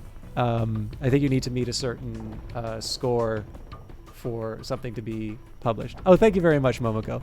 But yeah, as promised, I'm much further in the game on the video that's on the Steam page, but I'm really enjoying the new tutorial. So, but one of the reasons why I actually wanted to talk about that was I actually still like the way that opening cinematic works in there. I will admit that because you can contest the provinces right away, I do think the idea of hope, as it's introduced in that cinematic, might have a little bit less emphasis than it would in the earlier forms of the game.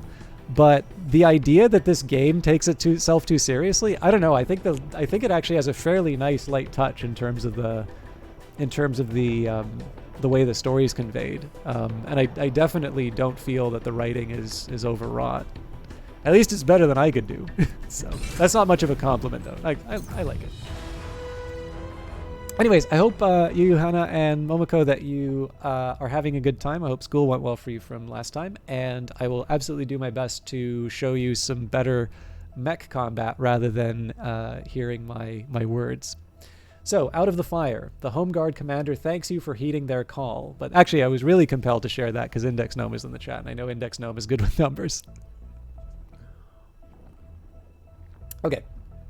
One last run, the Home Guard commander says, clapping you on the shoulder.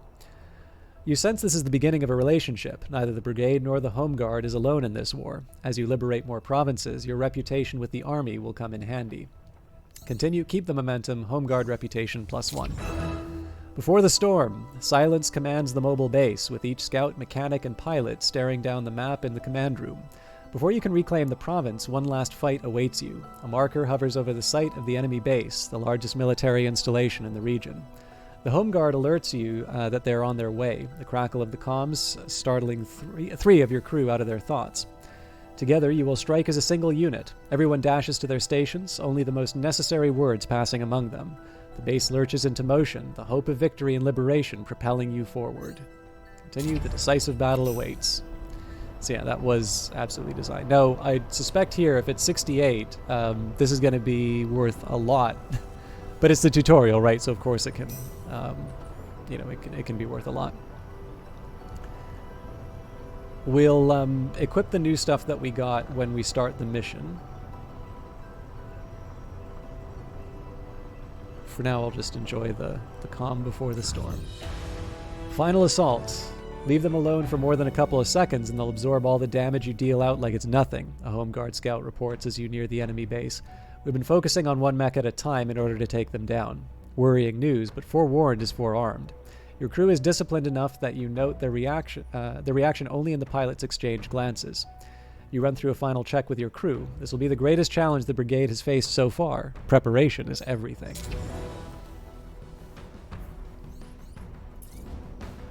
Alright. Again, we'll take care of the longbow first, so I don't think there's any improvements weapon-wise here.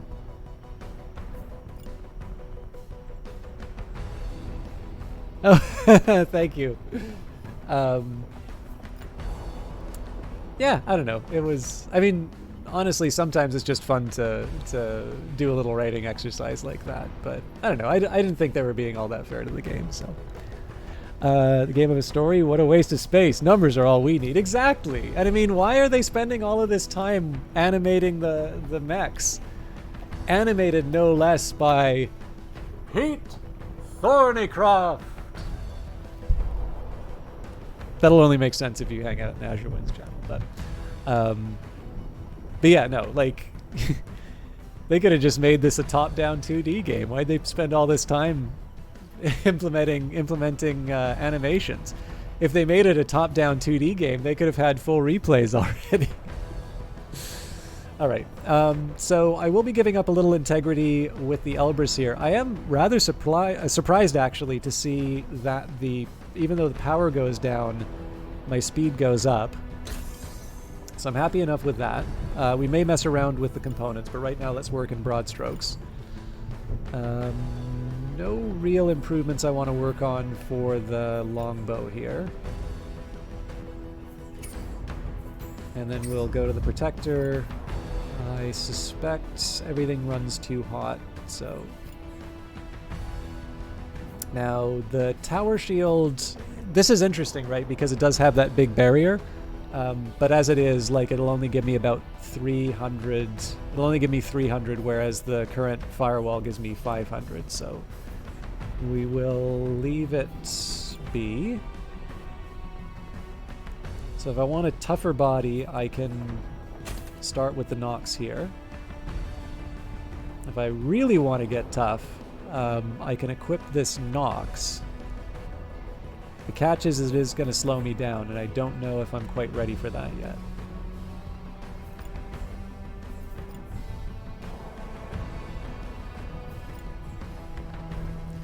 Another example here, I wouldn't mind necessarily a beefier arm, but it really only gets me 26 more integrity, and my speed goes down. So one other thing I'll try here is I will try to put the meteor body on. Okay, we don't really have any other replacements. So would I be willing to move at 10? And honestly, I don't think so. So I'm going to settle for that Nox body instead. So knowing what we know now, I don't think there's no customization options, so I probably shouldn't even try.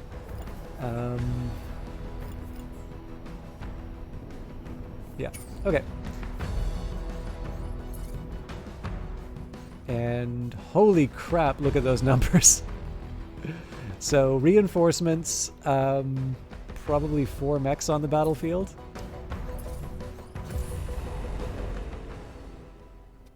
Give him the design document and you'll code the game yourself. I like that firefight in the background. That might be new. Well, there's fire. There's the shots. So I think that's off the map, but that's a really neat little effect. Priority info from the Home Guard. Enemy stronghold has a generator powering perimeter turrets. Advise knocking out... Oh, Echo Whiskey assets are degrading enemy comms. Recommend we mop them up before reinforcements arrive. This is Magistrate Actual. Radio check over. Any call sign copy my last. Requesting backup immediately. We have contact with a walker squad.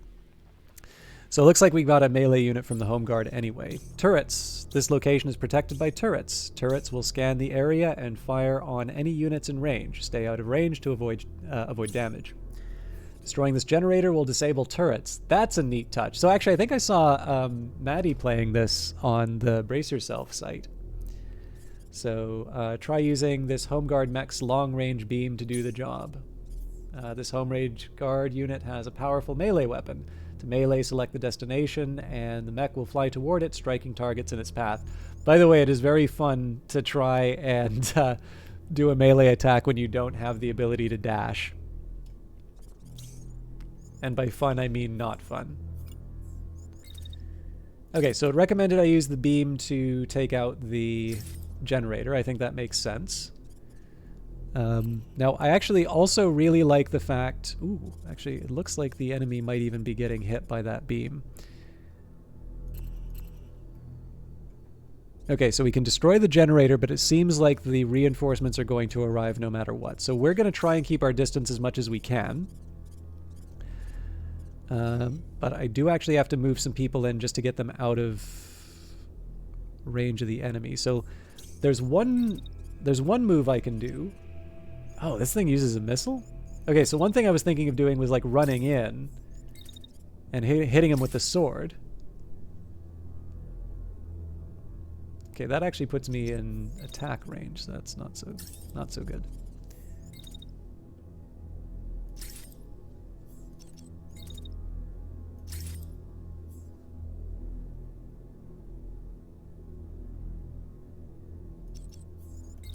Getting closer.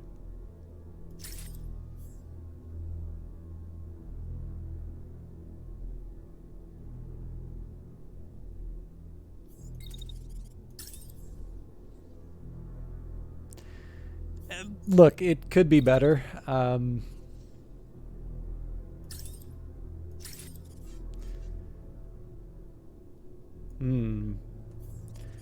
mostly just want to fire something at that building again to make sure it's cleared out. Okay, next up. Now I've created a bit of a problem for myself in the sense that if I cross the beam here, my unit's going to get damaged.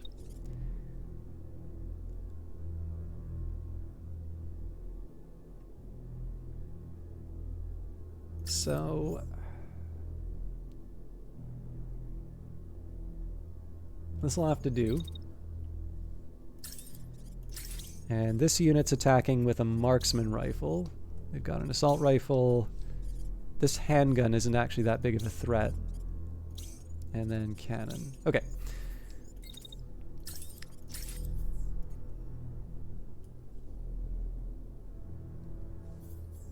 He's firing the rockets again.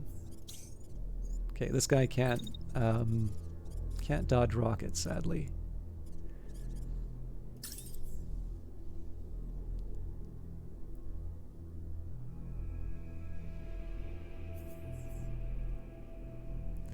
Not the most exciting with this unit. I'm glad that I didn't slow them down. But let's see how this goes. There's going to be a few things that happen.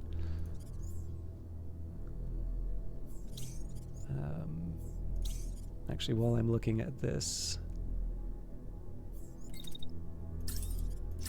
I don't think this shield's going to help much. But at the very least, I can try and get some kind of protection from the missiles. All right, let's see how it goes.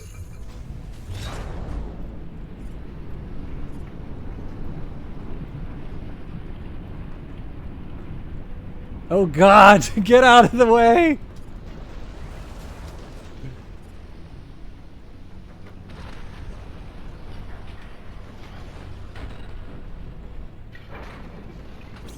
Missed. Unbelievable.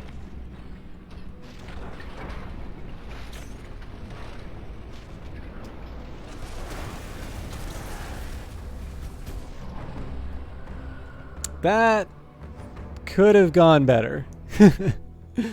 All right. So, we'll use the beam again. We're gonna get hit by the enemy missile, but I think at this point we need to try and reassert a bit of control over the battlefield.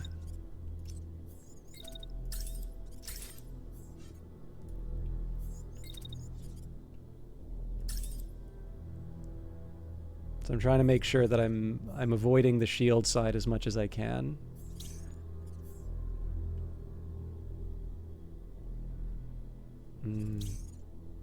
That's a marksman rifle. So how much damage does that do? 320. That is actually enough to take out an arm. So I guess the question is, can I move away from the attack in time? Really doesn't seem like there's that much for me to do to avoid it, so I'm just going to hope that I don't lose the arm. If IKEA can sell unassembled furniture, we can sell software with just the instructions as well.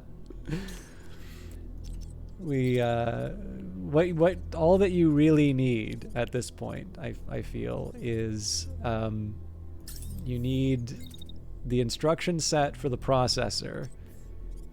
And anything else at that point really is just showing off. Like if you're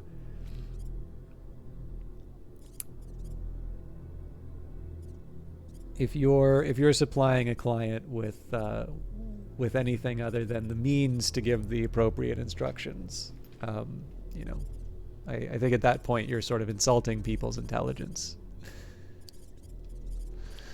Okay, so we're really counting on that generator going down. I'm going to try and be bold with my melee unit again.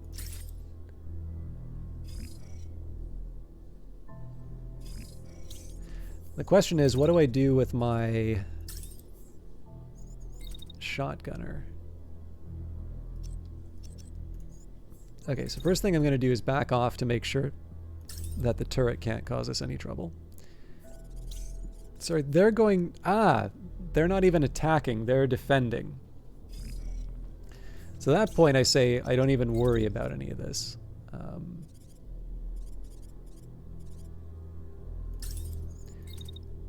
I just sort of pile on the bad guys. Now, again, this is probably more focused on the enemy's shield than it should be. But there are definitely a number of things that I need to do. Number one, eliminate the generators so the turrets stop being a problem. And then I need to start getting some of my units in a safer spot.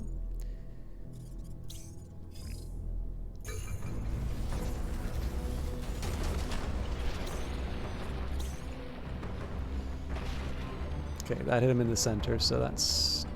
Out of everything that could happen, that's probably one of the better ones.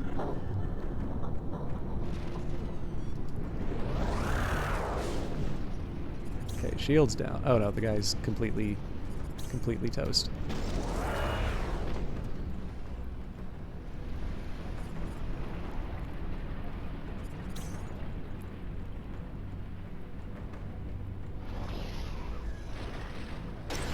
That's more like it. Okay, so after a pretty crummy opening turn, good work on destroying that generator, Commander. Turrets should be down now. So, turrets are down. This guy's in for a world of hurt with the missiles. Reinforcements will arrive in 5 turns, but we took out 2 mechs. So, we're back... sort of back in play. So here they're firing their primary weapon. Now this is the shield side, so it doesn't actually accomplish that much for me to hit them there. I think I'm just going to sit and wait. This is a unit that probably should be a little more active, but I want to be selective in terms of how I'm using my attacks. You'll pitch this idea to your next client. Let me know how that meeting goes. I don't have much of a mind for business. I'm more of an ideas guy, so...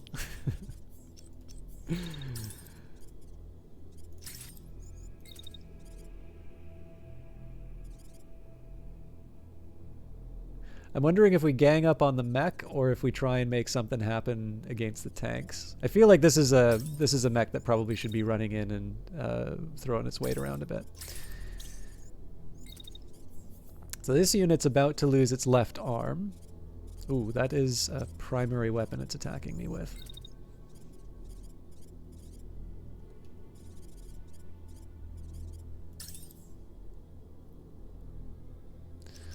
You know what? I think I'm just gonna go and hide behind the building like a brave mech for a little while. It does worry me a little bit because I'm actually exposing the left-hand side to it on that side. I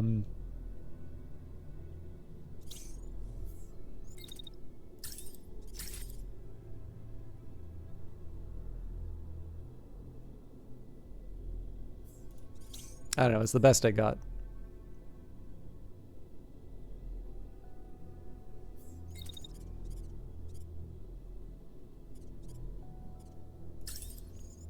I'll get into position to be able to make a move on the tank next turn. Okay, big laser guy. What are we gonna do with you? I think I'm just gonna get into position to what is it? End his whole career? Or if I just fire this thing, yeah, it's out of range, so.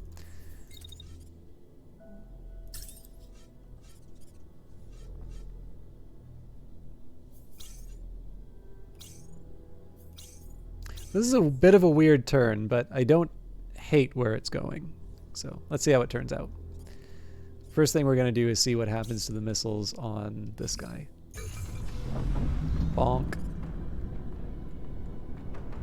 Bonk. At least they're not concussive.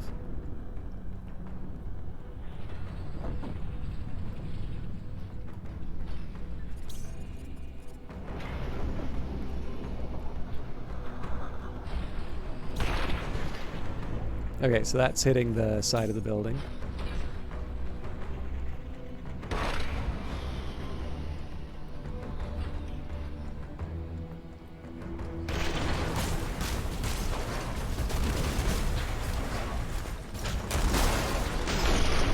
Great, they just lost their arm. Okay, that worked out really well for us. Oh.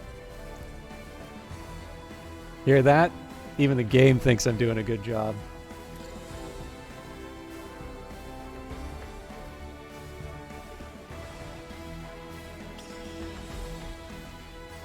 So this guy's going to eject next turn.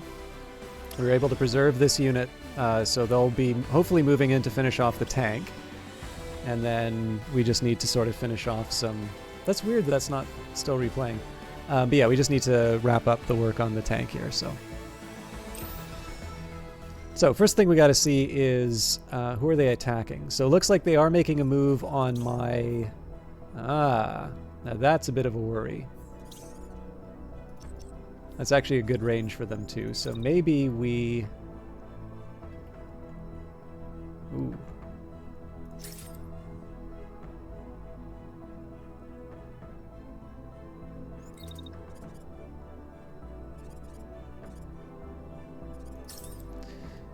Okay, so assuming that I don't lose the weapon on this unit, we're just going to let it do its thing.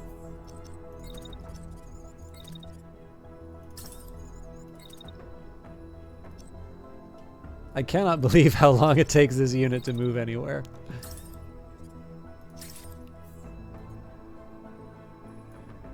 Alright, so we'll just do the whole beam thing over there.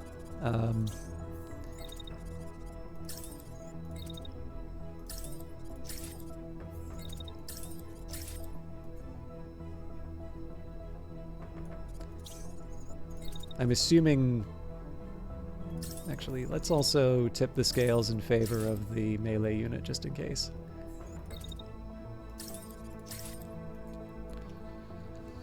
Okay, we know who we're watching at the start. Let's see if you lose any parts. He's going up to heaven!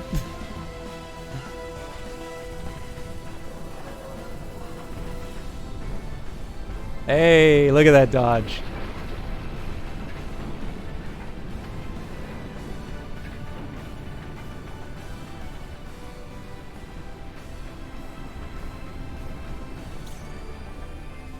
Honestly, not that much damage to it from the beam weapon right now. Looks cool, but... Are you kidding me? He actually got it on the other end of the attack. Fair enough.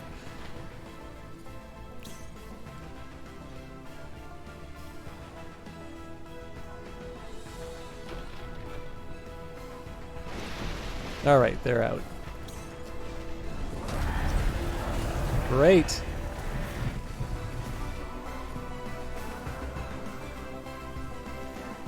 So at this point, it's actually kind of funny. So extraction available, retreating will result in a defeat. I mean, at this point here, we're just sort of standing over the smoldering wrecks of the enemy force, waiting for the reinforcements to show up. Alright, honestly, I think we're going to set ourselves up on the... I think we should just set ourselves up on the hill again. I do like the idea of the unit with the shield being in a central location along with the melee unit. As for the rest, I'm actually kind of okay where everything else is.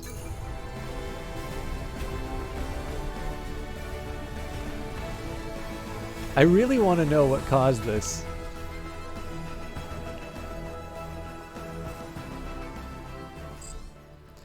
Magistrate Actual, this is Guardian 1. Say again your coordinates for contact. Your transmission is good but distorted. Over.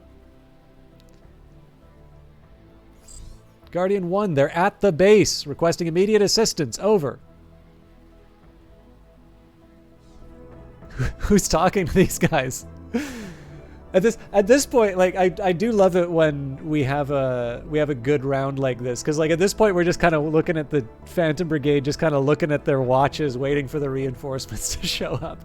Of course, you know, knowing my luck, the reinforcements are going to show up, and it's going to be just terrifying. God, I really like this background art.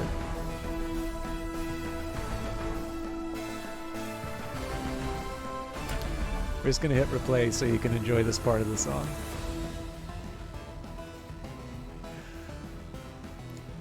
So if you look at the clips, this song was playing when I got to see exactly how dodging missiles works, and that was a very fun moment.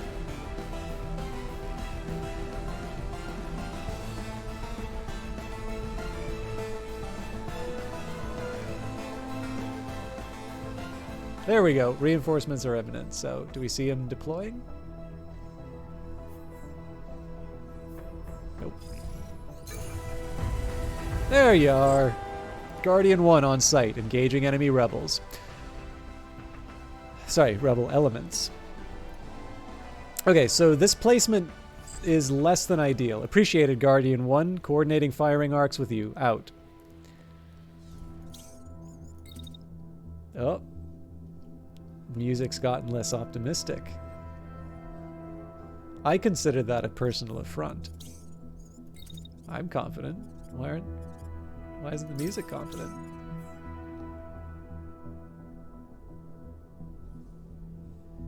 Okay, so at this point, let's clear out what we can early. But without overheating. Obviously, I don't want to... Well, there's something I might be able to do with that cannon. So if we zip up like this... So there isn't a point where they get a clear shot on this unit.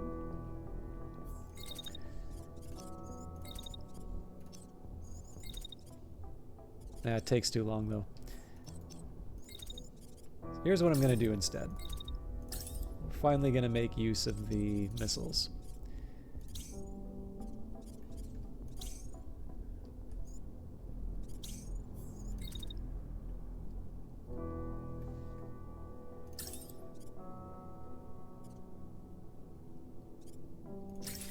Now that's concerning. Ah, neat. So it actually showed the trajectory in hitting the side of the building. That's a really cool little feature.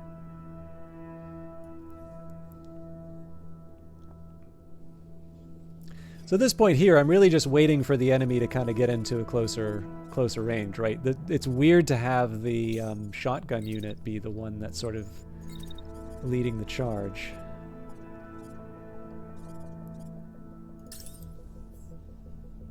Actually, there's one other thing that I can do. I can dash to improve the coverage. I don't want to move too fast, though, because it looks like they're firing a bunch of missiles into the side of a building, which works well for me. Okay, that doesn't work.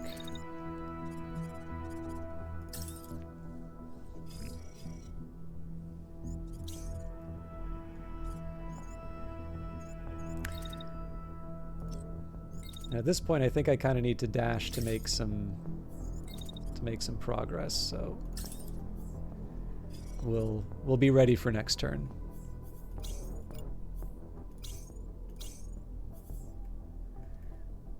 Okay, it's going to be a little bit more of a quiet turn, I think, but we can handle it.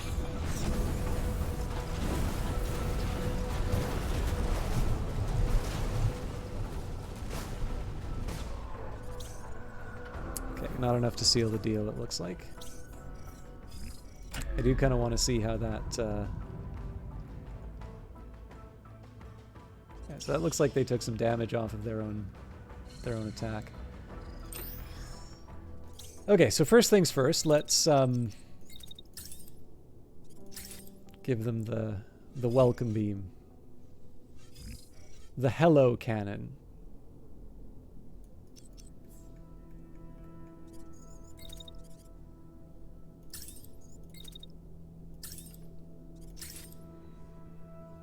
I don't even necessarily know if it's going to plow through all of the buildings.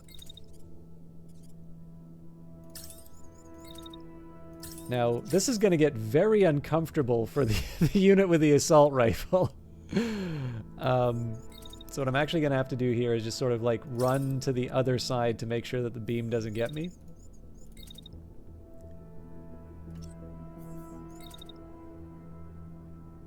I'm also kind of hoping that I don't just run face first into the missiles. I think I'll dodge them, but you never know, especially because they're going to be hitting that building.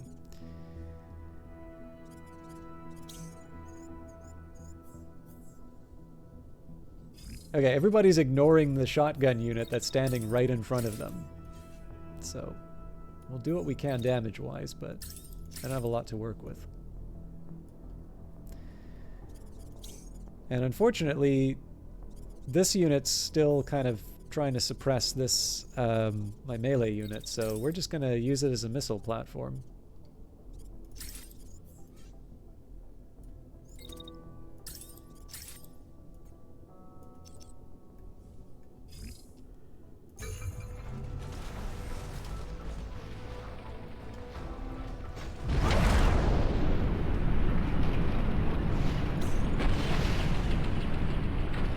So that didn't do anything. It's firing through the hill.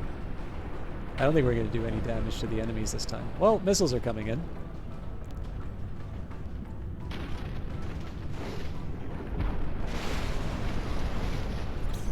Okay, I lied. We took out a tank, which is good. Actually, I guess I have to have the building in this shot, so I'm really curious how this is going to turn out.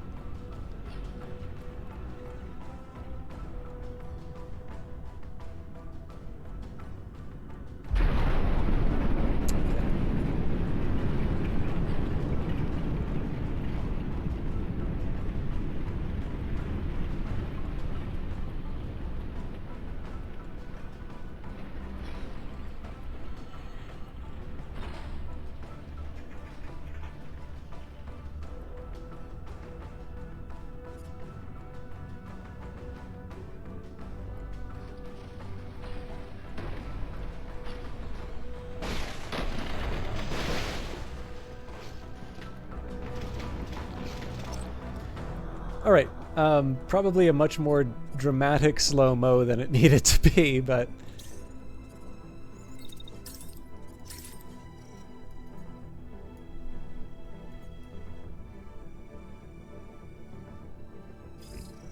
I'm not too optimistic about using this laser all that effectively, if I'm completely honest. The one bit of good news is the longbow is now on the right side of it.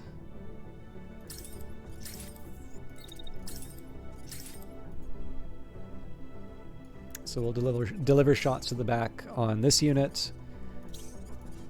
My shotgunner is...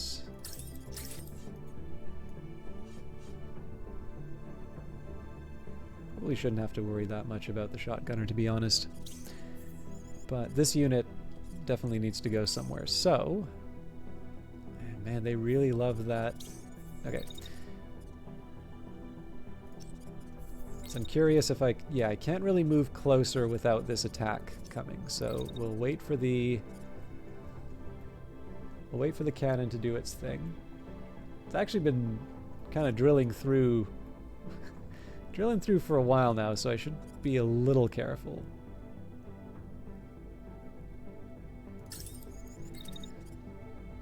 And this is the thing I'm worried about, right?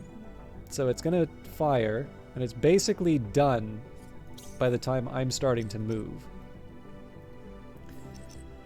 So maybe we try something different here. If I dash like so, okay, it can still do damage to me. So if I dash the other way... Alright, that opens some possibilities. Ah, hang on. This does not need to be nearly as complicated as I'm making it.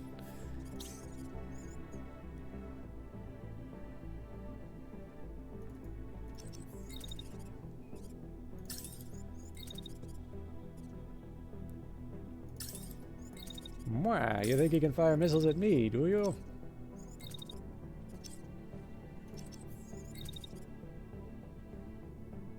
God, why are you all so slow? You're in big trouble next turn. Alright, so this guy kind of gets a little bit of a free run. And I'm a little worried about them, actually, just because they are going to be running up against the very slow-moving beam unit, but we should be able to sort of double back and cause some trouble next round.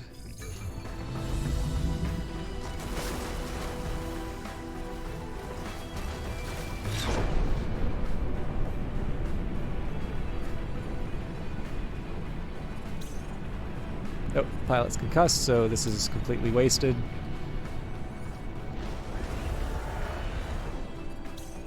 And we lost all of that scrap we would have gotten. Alright, so they're now focused on the shotgunner. Shotgunner only has eyes for the tank.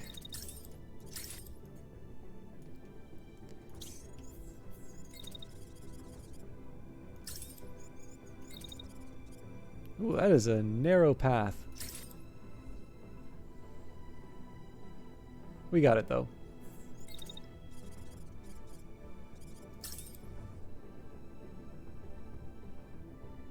So I would normally be worried about that attack, but I'm already sort of mid-dash.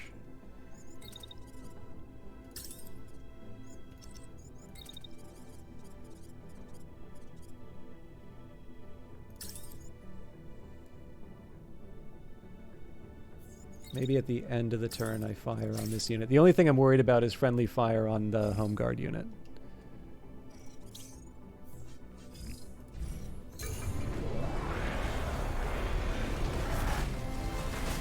Unbelievable. We'll watch that on replay.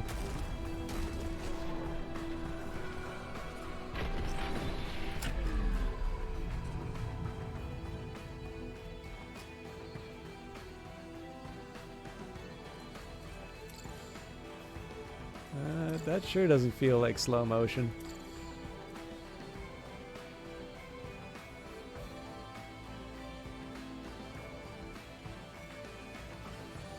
Line up to do something cool. So the good news is that didn't count as a crash. That could have been far worse. But anyways, I'm done shaming my melee unit for now.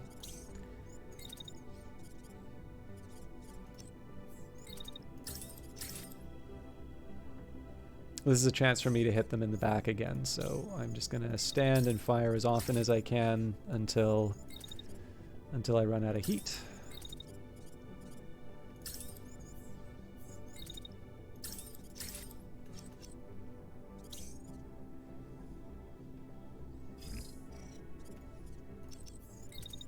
Can I choreograph this better?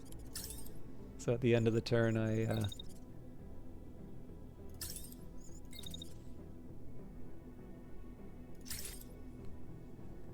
There's no way that works. It's a nice dream, but let's go back to reality.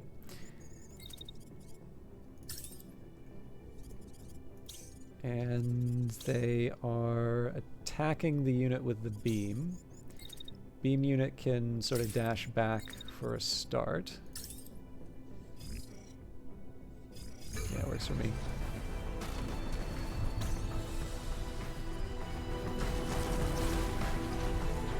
There we go. Victory! All hostiles eliminated. Site now under control. 270 in terms of our budget. So taking out the turrets, those are worth 5 each. As it is, it's a lot of gray.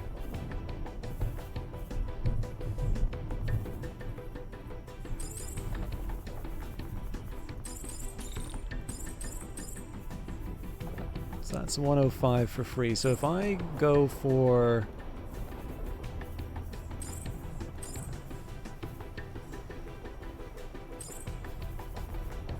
the weapons, yeah, we're still doing okay.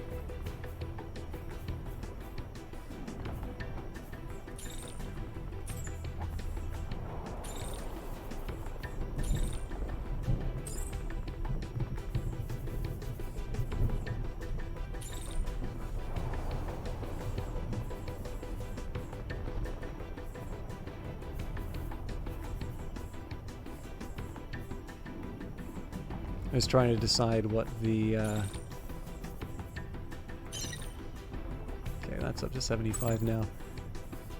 I'm sure I can give up something here. Yeah, you know what? We don't need to get that clever.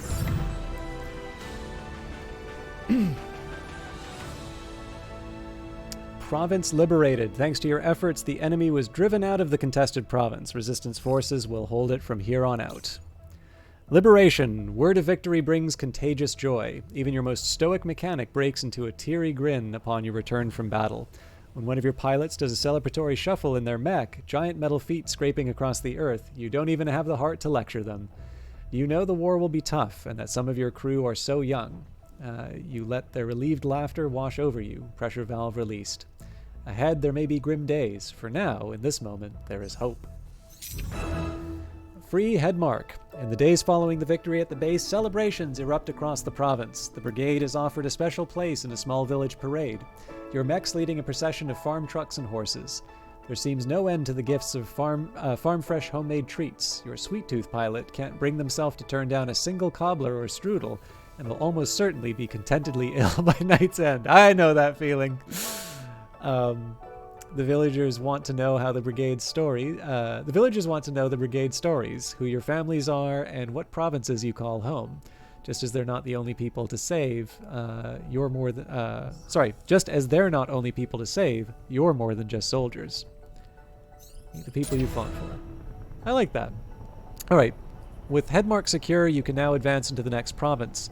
But now that the enemy is aware of the Phantom Brigade's presence, the fights ahead will be more challenging. Tread carefully.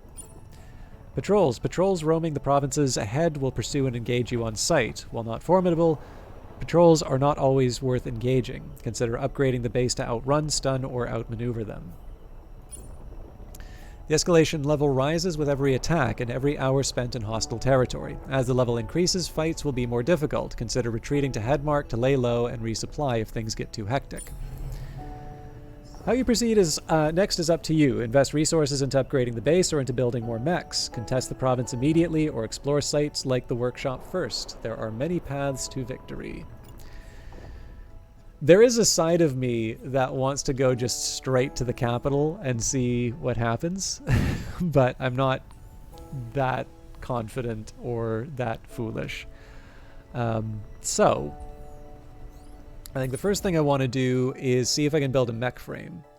The mobile base is equipped to do more than repairs. Advanced printers and manipulators can assemble almost anything, given time, resources, and a blueprint to follow.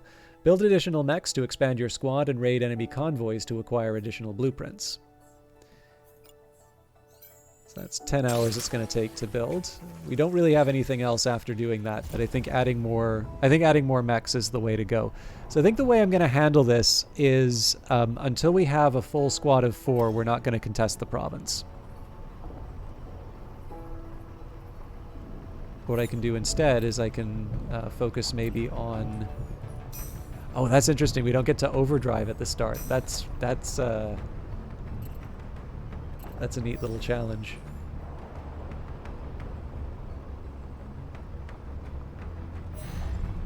Okay, reinforced camp.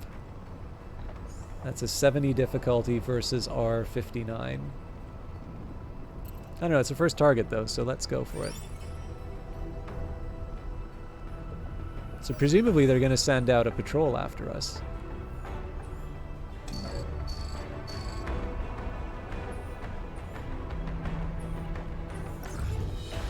Gear up. At your order, the base flies into action and prepares for a fight. An engineer sprints towards the bay to check on the guns, passing a scout relaying combat data through the radio. There's shouting everywhere. At your side, someone's leg bounces up and down, boot heel tapping on the grate. You feel eyes on you, awaiting your command. Okay, so we can't add any more units. Actually, I don't even know if we've properly healed everyone. Nope, we're good. So as much as I want to switch out to either a sniper or a marksman rifle, I think I need to stick with what I got so far. We will upgrade the bursts where I can. Do I have a better handgun? Yep. Again, some of this stuff I'm going to switch out, but for the time being, we'll make the longbow as effective as we can. I'm probably going to wind up stripping some of its more effective parts. Oh yeah, actually I also promised that we were going to do some livery on the... Actually, no, you know what? Let's wait till the full squad's ready to go. Okay, I don't think there's a better shotgun for this unit yet. Yeah. Maybe a better shield? No, it's all the same. How about the torso? So that's already an improvement. Again, if I'm willing to give up the speed, that's good, but putting that down to a 10 is not my idea of a good time.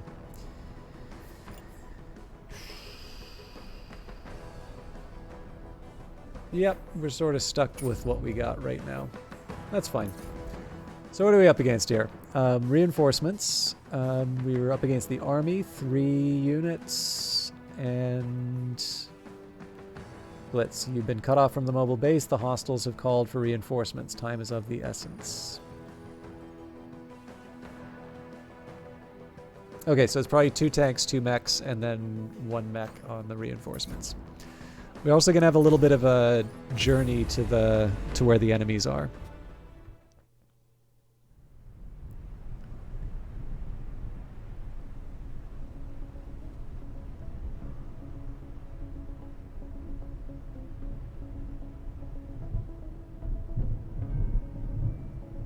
Such a good looking game. Commander, the base is circled around the perimeter, so we're ready to pick the squad up if needed. The enemy will hold the site if you do so. We're not ready to give up that quickly.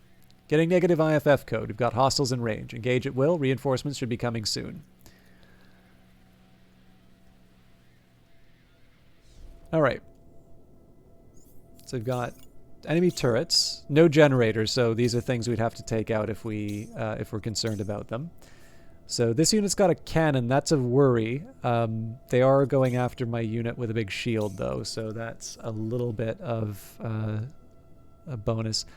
And then they've got an enemy with a machine gun. That is a little bit more of a worry. So one thing I am going to do is going to try and shift off to the side. Now, I don't think this is actually going to wind up damaging the enemy unit, but I don't really think I have that much in terms of cover anyway.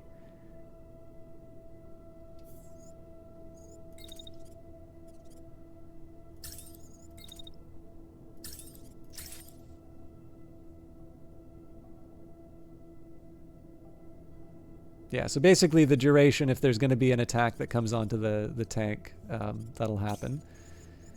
I can at least get close. And then I think probably the right call at this point is just get the early attack on the tank, close the distance, and I mean, we've got 6 turns before the reinforcements arrive. So if we can take out one unit on its own, this guy should be pretty easy to take apart. We may even be able to get behind them as long as we don't run afoul of the turrets.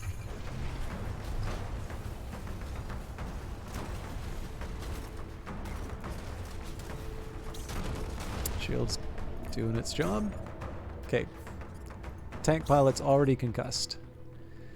Looks like they're going hard on the protector, which works for me, because that puts me in a great position to do more concussive damage.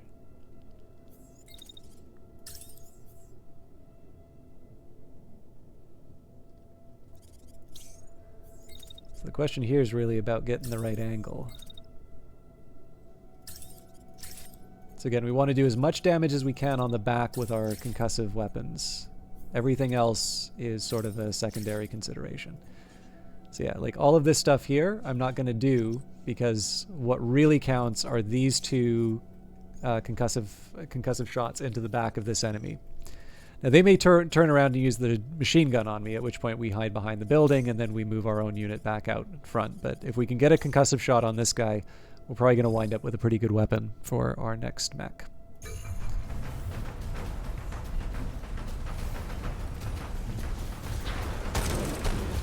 Look at that.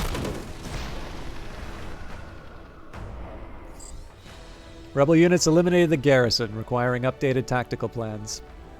So I think in this case it just doesn't count the reinforcements at all.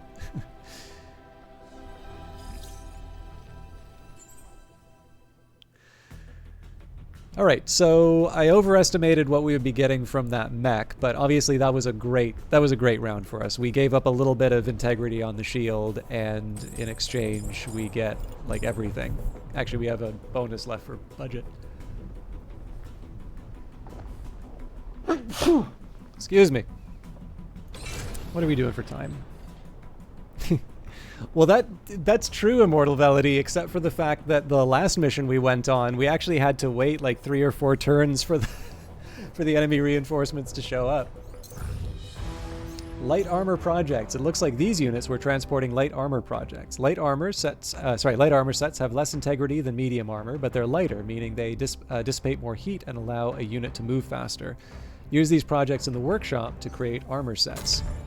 So I do like the idea of an armor set. The catch here is that I want to, where I can, I would like to, how do I put it? I'd like to like build it using uncommon or rare parts. So we'll go for the next target that we can see. Okay, broken down convoy. That's going to be good for parts. We're also about to finish our mech frame, so we don't really have supplies yet. But we should have a nice, kind of a nice inventory of new parts to play around with. So, oh, that's neat.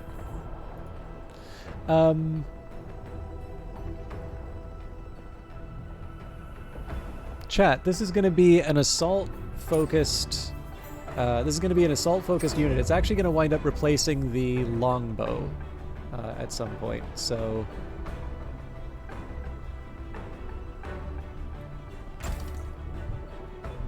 Actually, you know what? The midway is probably even better.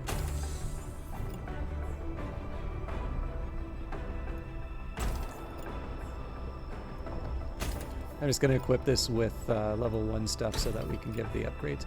But yeah, so you can put some thought. The longbow is going to be a sniper unit.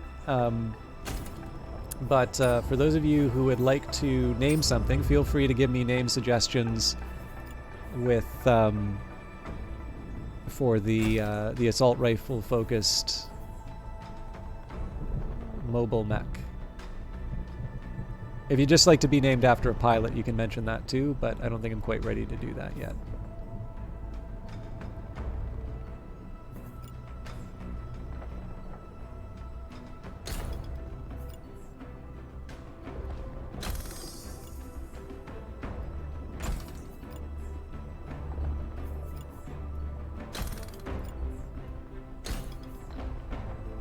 Okay, so next step here is going to be to see if we can do better in terms of integrity and such.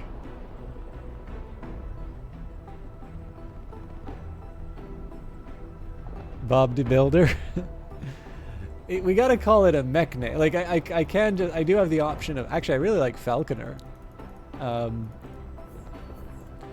should know better than to ask chat this, because I think Brace Yourself wound up with Mechy McMechface.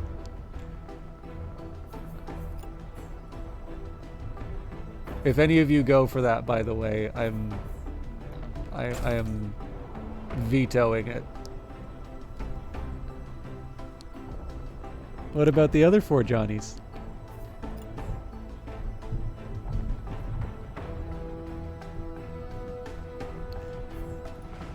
Okay, new rule: single name mechs, please.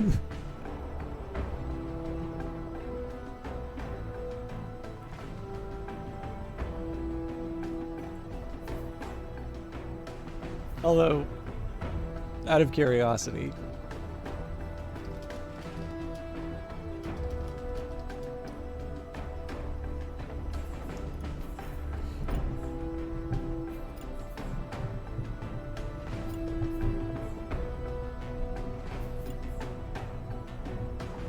one thing I am going to do here is just switch out the arm.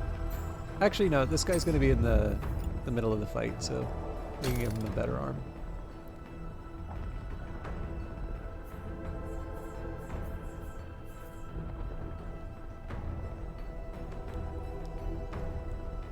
Julian also.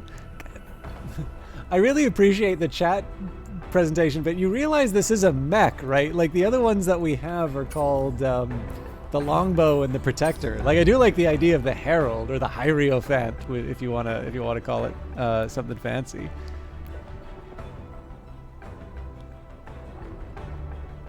Do you all really want like a person's name? Because I'm actually really not into that. I'll do it if you really want, but.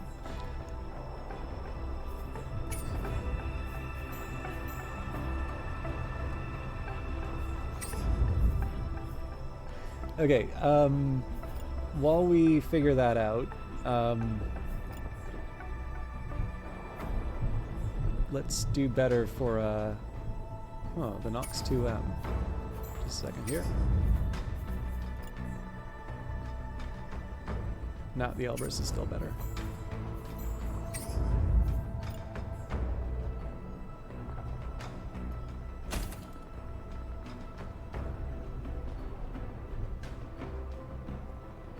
Chromasia is got my back. Thank you very much, Chromasia. And welcome, by the way, Calamari, 71st of your name, for 71st in your name, and Chromasia.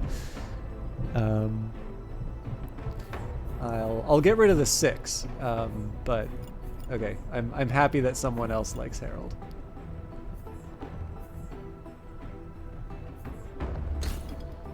I'm just taking a second here to... Essentially, I was making a brand new mech, and I largely wanted to take a lot of the advantages that we had for... that used to be for the longbow and transfer them to what is now the Herald. Now, we aren't actually going to be able to deploy this yet. We need a pilot. But we will... we'll grab a pilot when we can. Actually, I guess I'm going to need to liberate the province before I can do that. Now, the other thing I want to think about is how much stuff do I want to scrap? So I think we can get rid of the assault rifles I'm not making any use out of. We already have a sniper, so I'm fine with that. Not using this shred. Now for the marksman rifle, we've got... How about we say we keep one of each type? So we've got 2 sharps, so I'll get rid of 1. We've got a typhoon and a hurricane, so each of those can stay. Okay, so that gives me a start for scrapping things. Now we'll move on to upper bodies. So one of the thing to remember here, right, is that I'm only going to have 1 more mech frame that I need for deployments. So if I have like... So these are all Elbrus mediums, right? This one has 236 integrity, whereas this one has 295. There's no other distinguishing features for these others, so we can take these 3 and scrap them. This is my only Nox heavy, so I'll hang on to that for now. We've also got an arrow heavy. These 2 Nox heavies are basically the same thing, so we'll get rid of you, which means we can technically get rid of you too. And this should be...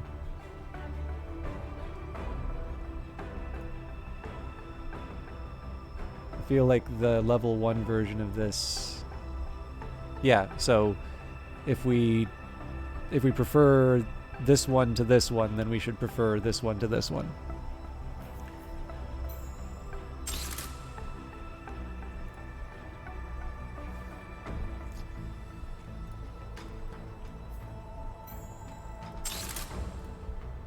I don't need...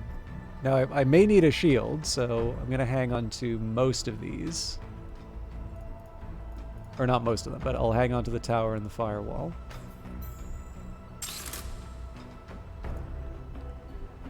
It says right arm. It's actually any arm, so I'm going to need to keep 2 of each of these, but similar idea, right? Like, I don't need 3 level 1 Elbruses.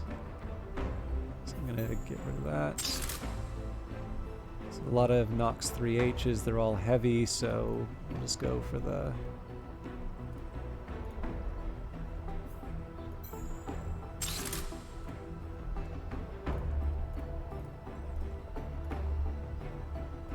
Okay, we also have a couple of thrusters that we can play around with now. So, let's go back to the Protector. I feel like there's some clear improvements. Yeah, so better shield first up. I have been wanting to equip one of these machine guns, but as you can see, there's heat implications, and it makes my mech too heavy.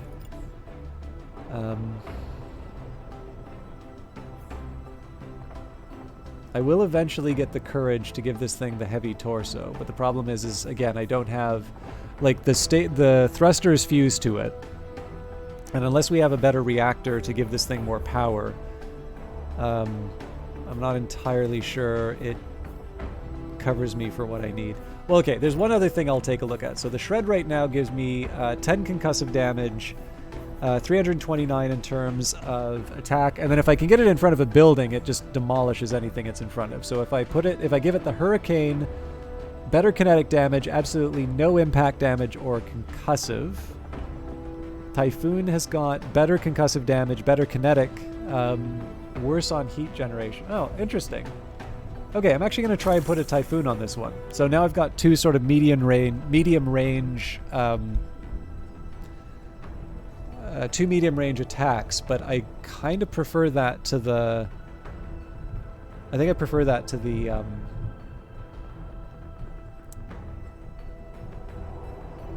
short-range shotgun. We'll see how it works at least. It does double the damage. Oh, but oh, sorry, that's the sharp. Where did I put the shotgun? Yeah, so the only thing is I can't destroy buildings with it.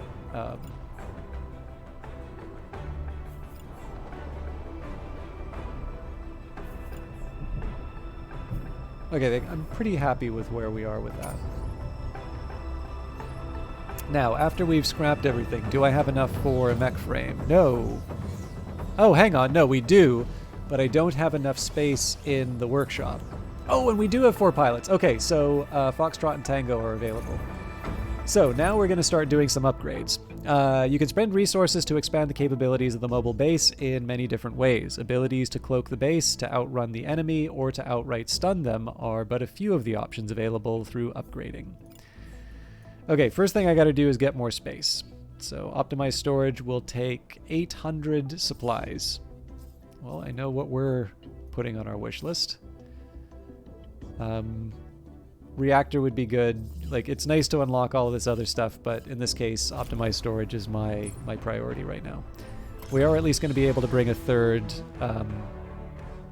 unit on this fight, though. You've collected enough supplies for a new mech frame. Build them in the workshop located on the mobile base. Consider always having some spare mech frames and pilots on standby in case you lose mechs during combat or don't have time to repair. I don't know about you, but anybody who thinks to make a spare mech frame is an outright genius. What alerted them?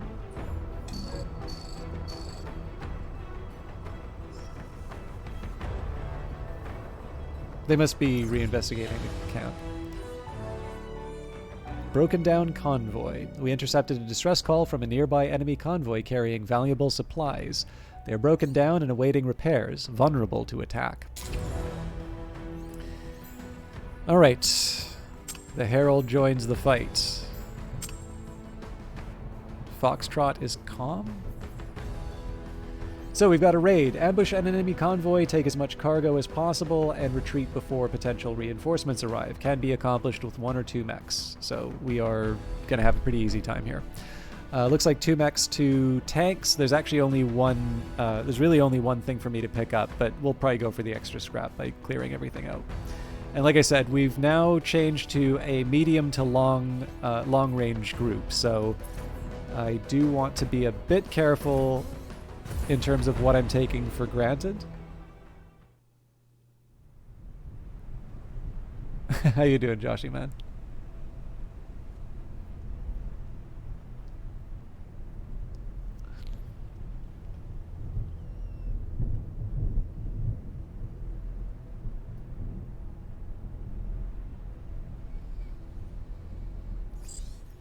Commander, the base is circled around to the perimeter.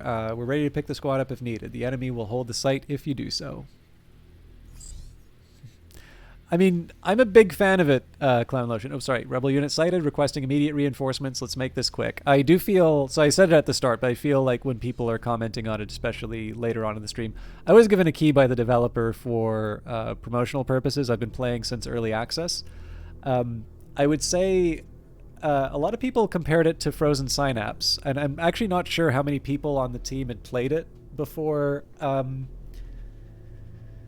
Like I just kind of assume game developers sort of know a little bit about everything, but there's just so many games you don't know, right? But I actually think the better analogy is Into the Breach, because Into the Breach gives you perfect knowledge of the enemy actions, whereas Frozen Synapse is entirely based on the idea that you don't know what the enemy is going to do.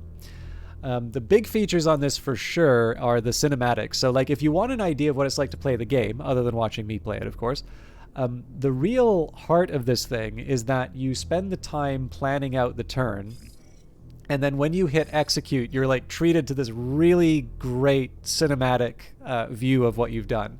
And they have implemented a bit of a replay in terms of being able to see the previous 5 seconds.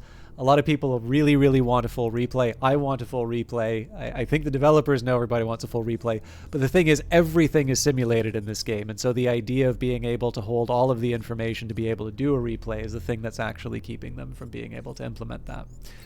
But it's probably better I show you rather than just talk about it. So let's see what we can do here. First of all, let's see what we're up against. We've got an enemy with a shotgun. So they're firing a cannon. Now, if I recall correctly, the cannon isn't that fearsome of a weapon, although I can't seem to get any stats on it. Yeah, so the enemy here is actually set up for some long-range fights. This isn't a great start for me just because I'm sort of in the middle of everything. But I think I'm just going to stare them down. So maybe we start with the tank. Now this thing should be doing... There's got to be something wrong here. Normally I can see the...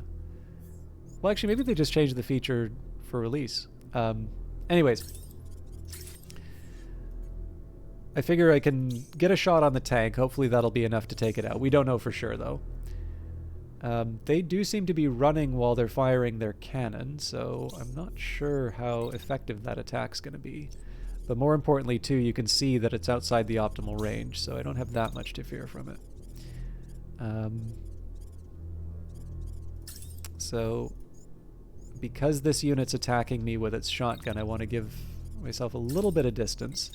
But I'm still able to sort of flank this tank here. I think 2 shots should be enough to see it through. Unfortunately, I can only do the 1. Let's try and do that as early as we can. Alright. So they'll probably respond next turn by attacking this unit, but we can just go behind the hill in that case. And so the final question is, what do we do? So there's 2 options that I have with this machine gunner, right? I can throw up the shield and just take the attacks. Now, if I do that, I'm probably not able to be as effective with my machine gun this turn. Let's see how long it takes to fire one of these. Yeah, that does take a while. So I'm going to try and split the difference. Well, there's some possibilities here. I would never want to belong to Thank you very much for the follow, Boomerang LC. Okay, here's how I'm going to work that out. Frozen Synapse is a great game. I also really liked Frozen Cortex, although I didn't play it as much as Synapse. And actually, I also did number 2, but I didn't play that nearly as much as I played the original. Is that weird? I don't know what's going on with my alerts. Okay, so the logic behind this shot here. So number 1, I definitely want to be able to attack the enemy. And one thing that's great about this setup is that I'm going to be firing while this unit is firing at the Herald. So for most of this shot, the attack is going to the enemy's right arm. If we take out its right arm, it loses its shotgun and it's just going to eject. So one question might be, well, why am I turning my shield to this tank? Doesn't that do sort of the same, well, not the same thing, but doesn't this like potentially damage my, my arm that's holding the shield? Absolutely it does. It is actually a fairly credible threat because this is optimal range for this attack. However, What I'm hoping is that this sniper is going to do enough to take this tank out. It's a big assumption. It's probably not going to happen. But given the two, I would much rather protect from the certain attack that's going to, be coming after me at optimal range than defend from the one that may not be doing any damage. So in this case, I'm just sort of weighing the odds. So with all of that said, let's see how the turn works out. Look at that beauty.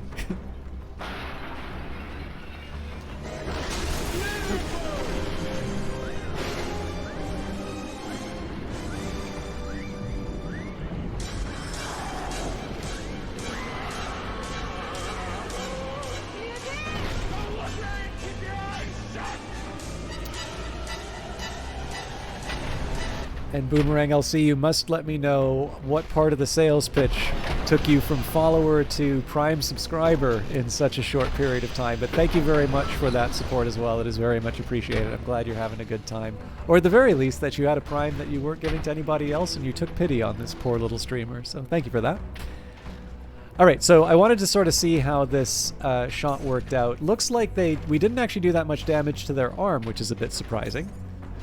We pretty much took out their legs, and not a whole lot of damage on the longbow here, although I do note that there was quite a bit of concussive damage. So the last thing to look at here is the attacks. Okay, so we should probably be able to crash this unit next turn. Okay, so they're coming after the sniper. I want to be careful about that. In fact, this is going to make this attacking this unit a priority. Incidentally, if we wanted to see how that turn worked out at full speed, we could do that here.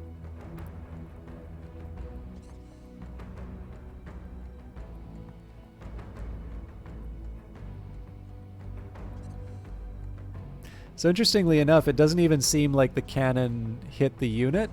It seemed to be that it was sort of the ambient attack that that caused some trouble there. Interesting. Yes, it unleashes the Ark of the Covenant. I actually really need to probably really need to figure out a different alert for that, but I've grown attached to it.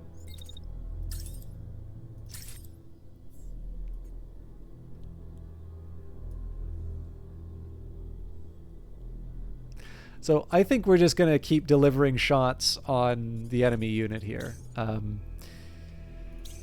I was talking about how I was going to prioritize taking out this tank, so to be completely honest, we should only need the one attack, but this is a serious enough threat to me that I want to get the second one in as well.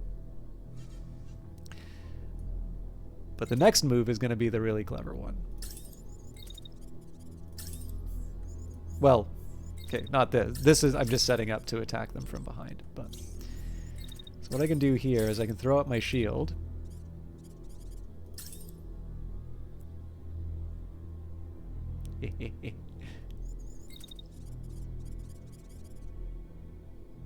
So basically the story goes, if I have to defend myself against the enemy anyway, why not have some fun with it? So in this game, because you have full knowledge of the enemy's actions, you can... Actually, I'm going to slightly adjust this. So this game is going to talk about intent. It doesn't necessarily... So obviously the whole point of your turn is to stop the enemy from being able to do the thing that they're trying to do to you. There's a slight adjustment that I want to make to this. Let's try and move this attack a little earlier. Can I do that here as well? That is a narrow window. But I think we might be able to make it work.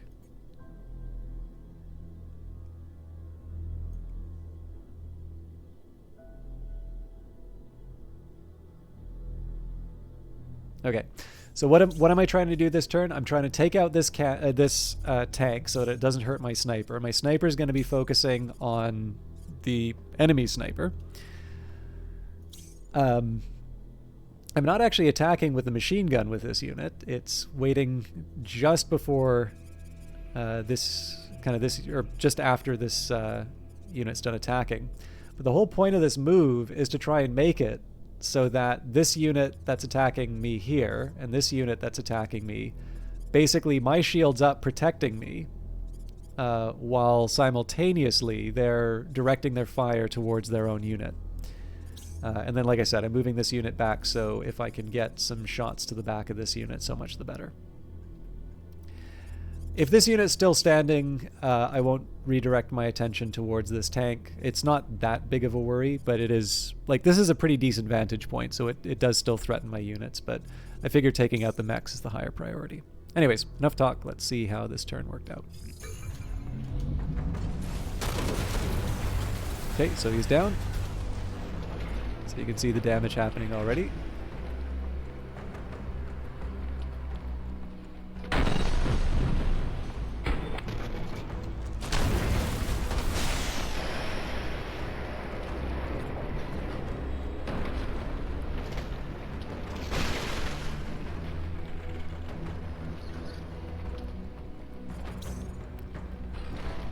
Unbelievable. It did say an 83% chance to hit, so I can't be too upset about it. That's a lot more damage than I was expecting. But overall, that was a good turn for us. Premeditate. I actually spent a good 30 minutes yesterday looking for you after seeing the Steam broadcast. Oh my goodness! They've been having for the game, but no joy. I happened to watch again today and heard my Twitch handle. I really appreciate that, Boomerang. Yeah. So they didn't actually ask me to do... Well, okay, like, they asked me to play the game, but they didn't ask me to say, like, don't say your name or whatever, but I always feel it's a little indecent. I should say that they did pay me for that broadcast. So it always strikes me as a little, it always strikes me as, like, a little weird to, I don't know, like, make it an advertisement on their dime. So, you know, it's nice to introduce yourself, but you know, I wanted the focus to be Phantom Brigade. So with that in mind, I actually really appreciate you putting the effort in, because, I mean, obviously this game's really popular. I'm thrilled that this game is popular, because obviously, like, my experience of this game for so long has been, like, wanting to host someone after playing it and sort of not really seeing that many people playing the game. But yeah, I mean, with that in mind, right, like, I am definitely, there are bigger streamers doing this, and better streamers, so clearly you had your options, and I actually really appreciate you putting in that effort, because I didn't make it easy.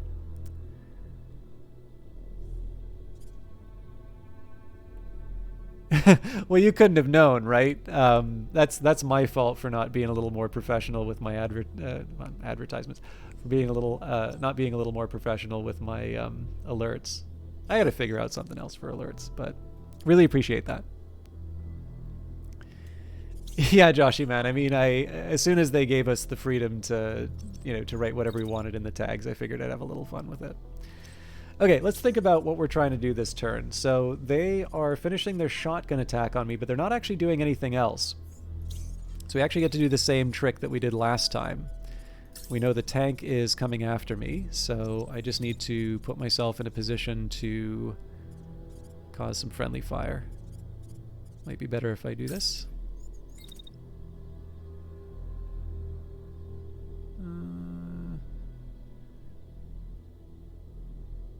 I'd feel a little more comfortable if it was constantly covering it. So maybe we can just scooch over to the right a little bit. Well, if I do that, it's even worse.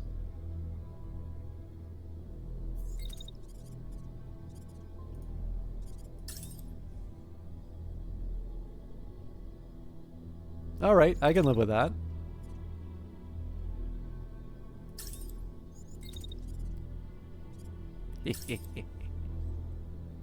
Alright. I'm feeling good about that. I do feel a little weird that I'm not firing the machine gun so much more, but it's doing it's doing exactly what it's supposed to. Throw up that shield and take the fire off from all the other units. So, there's two things I want to do with the Herald. So number one, like, well, okay, hang on. This isn't that big of a threat, so I should be focusing on the real one. So, because you do more concussive damage from behind, So if I wanted to sort of maximize just the number of bullets in the air, obviously I would fire at the very start of the turn. But I actually care a little bit more about the position in this case. So we're going to fire twice at the end and hopefully knock the pilot out. It's pretty unlikely, but you never know. So remembering that this tank is actually doing something for me right now, I may want to... I feel like we're okay, but I don't think it hurts to have the shield up again. Maybe we'll put it on the other... I'll put it on the front side. So I'm not going to try and attack this tank simply because it's actually working in my favor. So the question now is, what do I do with the sniper? And in this case here, so I did potentially have the option of firing earlier. The problem that I have with this, and again, this is because the game is simulated, or the bullets are simulated, it's much better for me to be attacking a unit that's sort of moving forward like this, right? So just see how little distance it's covering while I'm firing. Sorry, maybe if I... Okay. And then you can contrast that for... So this is... like maybe let's even just say half a second, right? So we'll go from like the... So we'll try like 2.5. Right, so basically, if I want one shot to count during that movement, that's a fair distance, like all things being equal. Also noting, right, that you get this cone coming out, so there's also some room for me to miss there. So yeah, overall I feel a little bit more comfortable while it's stepping down. It's still not like a direct head-on attack to me, but that's one of the reasons why I'll make these kinds of attacks when their positioning works in a very specific way. The other thing that's kind of nice is, like, yes, they've got a sidearm, but they're utterly useless against the Herald at this point. So hopefully we'll knock this unit down. We might be able to use the machine gun after the fact. Oh, that's wonderful, Calamari. Thank you so much for letting me know that. Obviously, I was there at the beginning of the stream, but I actually left to do this. But it's better to just say I'm going off rather than, hey, why are you watching these jackasses? Come watch my good stream. So that's very sweet of them. I will say, like, Brace Yourself Games are very, very nice people. I mean, obviously, if you know people sort of through online, I will get into the gameplay right away because I know that's what you're all here for, but it does need to be said. Like, for those of you who are considering this game, you can never know deep down what's, in someone's soul or whatever. But Brace Yourself Games actually reached out with the key both for Industries of Titan and Phantom Brigade, actually at a time when sort of a fairly long-standing relationship with the publisher that I thought was working very well, was sort of unceremoniously dumped, and in a pretty unkind way. And I mean, again, I don't mean to make this a sob story or whatever. Like, I'm not a big streamer, and obviously developers are going to want to see whatever, return they're expecting off of these videos. But, if you've been working with someone for a while, at least an email to say, hey, we're not moving forward with this would be kind of nice. So they came at a really great time for me. But I'll be honest, like, this early access process of, like, playing Phantom Brigade and Industries of Titan, just being able to interact with them and see how some of the people who maybe started as video editors are now, like, game directors or producers. They're a very, very talented and very kind group of people. I have a lot that's nice to say about them just in terms of their interactions on things like the Discord. So, if they said nice things about me at the end of the broadcast, the feeling is very much mutual. I actually really appreciate the shot that they gave me. And they're not the first people to pay me for streaming stuff, but there's certainly, a fairly notable shift in terms of how I've been doing this stuff. But of course, what matters is the underlying games, right? Like, Crypto the Necrodancer is great. I actually quite liked Industries of Titan, but I understand that one was a little more mixed for people. But I'm just delighted that people have really gotten into Phantom Brigade. So just a quick recap of what we're trying to do here. We're expecting this tank to fire into the back of this unit with its shield. I'm holding up my shield just to kind of protect this unit. We don't have that much left, so it's possible I may lose this item. If I do, I'm going to have to claim it back in terms of scrap. And this assault, the assault rifle, the Herald, is trying to knock out this enemy using its assault rifle. And then, of course, we timed the sniper shot to coincide. So I'm going to do this in slow-mo just because there's a lot of stuff going on. Well, eventually slow-mo. Moment of truth.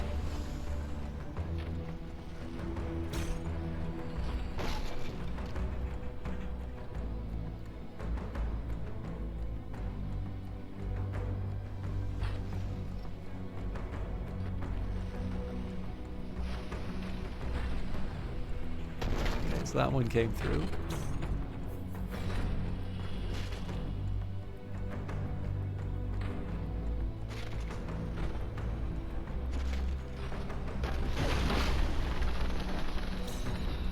There goes its legs. So this is one of the reasons why I kept the shield up. If that happened a little bit earlier, that would have been a problem. Oh, it also says pilot concussed. I don't know if I should believe that or not.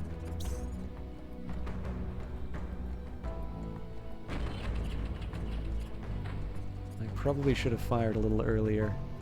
Mind you, we'll be hitting it on the right-hand side, so... No! I was really hoping we'd take out the weapon. They may eject, though. Yep, they're ejecting. Great. So, we just need to clear out this guy.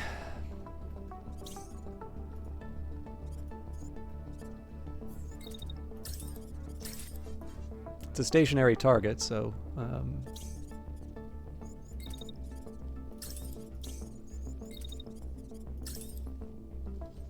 it's going to be a pretty boring turn, I'm sorry to say.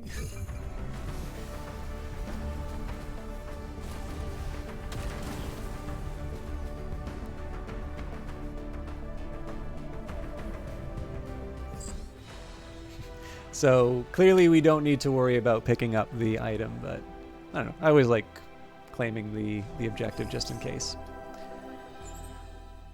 So we got a battery, a bunch of Nox heavies.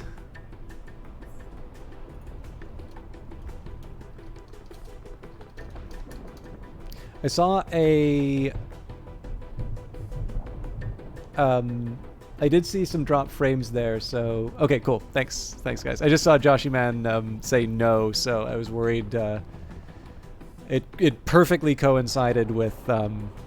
yeah, it perfectly coincided with a sudden drop, so... But it looks like it was just a couple hundred frames. Yeah, no, so I knew... Actually, so one funny detail. I did not realize this because I thought Maddie, who was the... who was streaming today...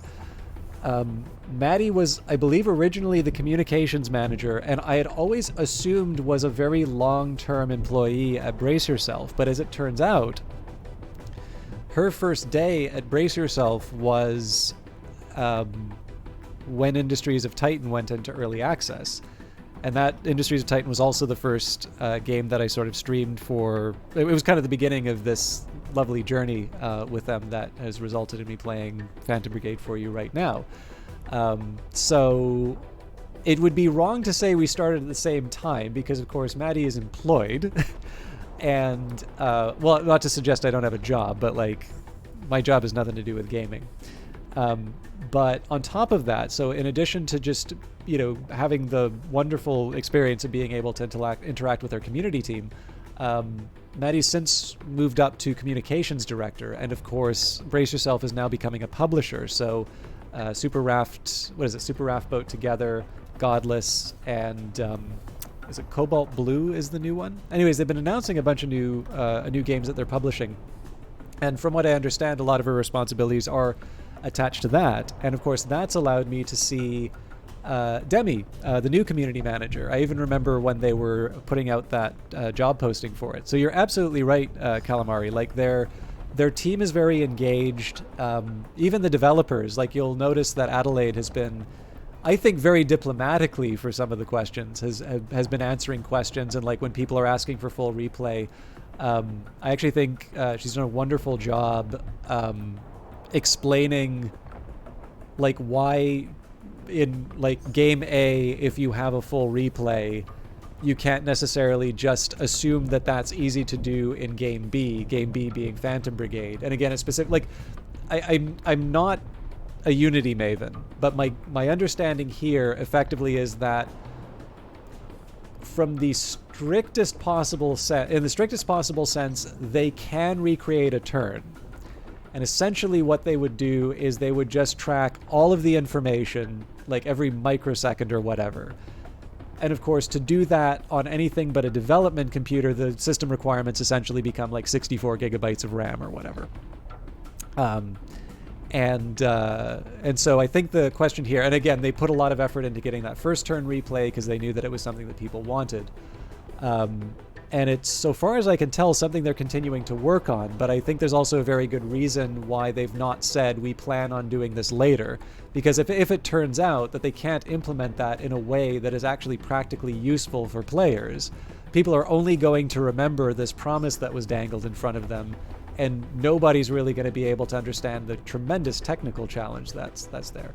And I'll be honest with you, like, obviously I'm completely in the pocket, brace yourself, but I actually think this is the right choice, because I'd much prefer a game that's fun to play and I get to have those moments like where I'm moving in front of, enemy units, or I, shoot something and it goes and it hits the building in the background, but that building actually winds up being a generator. Like, there's lots of these nice little emergent moments that come out of the system that they've built. And so far as I can tell, at least one of the developers has a background in terms of physics simulation and that sort of thing. So that's a skill that they're bringing to this project, and it's why it sort of punches above its weight.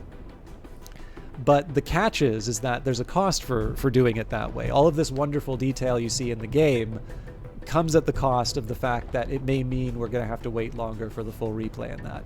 But again, like, I totally understand when people want to play, when people want to like have a cool thing in a game that they like, and they've seen a similar feature implemented in other games that are built differently. Of course you're going to assume that it's easy because you've seen other games do it. And I really do respect, like, I don't like Steam forums that much. So I actually really respect the fact that not just the community management team, but the developers themselves have actually been putting a lot of effort into helping people understand why things are the way that they are. And thanks for the clarification there, Joshy man. Anyways, I'm sorry. I'm sure most of you figured out by now I talk too much, but let's go. So I like the integrity on the firewall, but we've almost used up our budget already, so I don't think the DC-1 impact is all that strong of a weapon for me, to be honest, but I kind of want to take it anyway.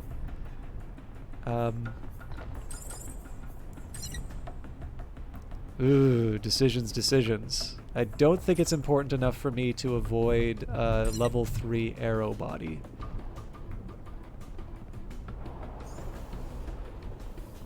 Because all of this stuff is heavy.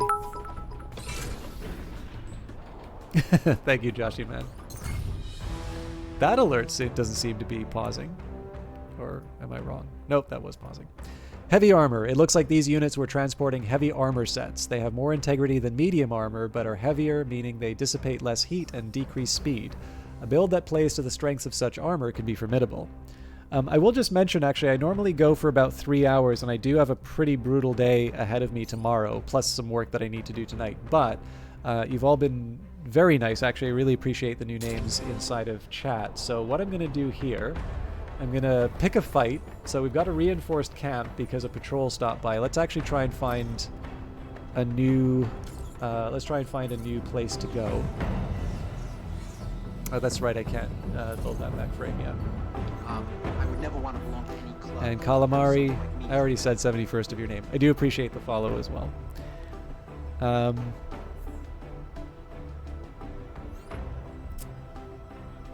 So if I scrap some stuff, I may have the supplies I need for that extra bay. But the question is, what do I give up?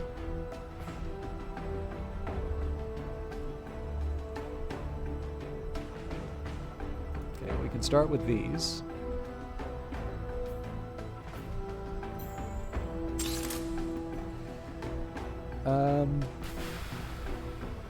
Yeah, so again, it's a heavy versus a medium.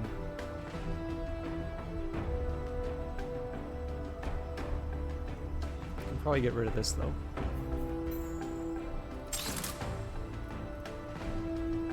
So many arms. Jesus. Well, that's a level 2, so we don't need to worry so much about... Oh no, hang on, but I need them in pairs. But then why would I add 2 Nox heavies like this when I know I'm not... Oh, Jesus, I didn't even think about the perks. Okay, no, we can definitely scrap these.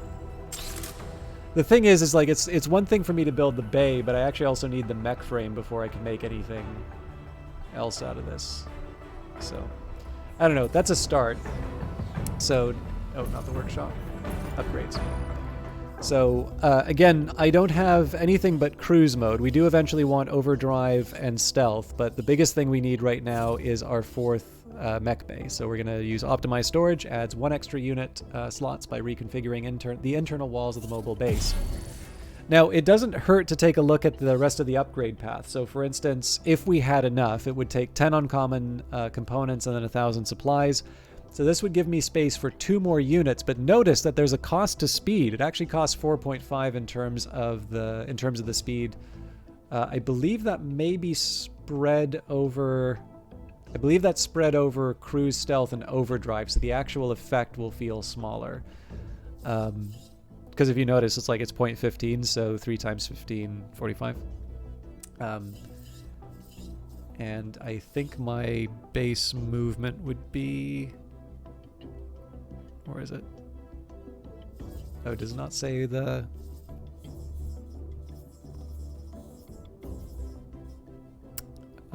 honestly, it's not... Yeah, it just gives me a generic speed value here.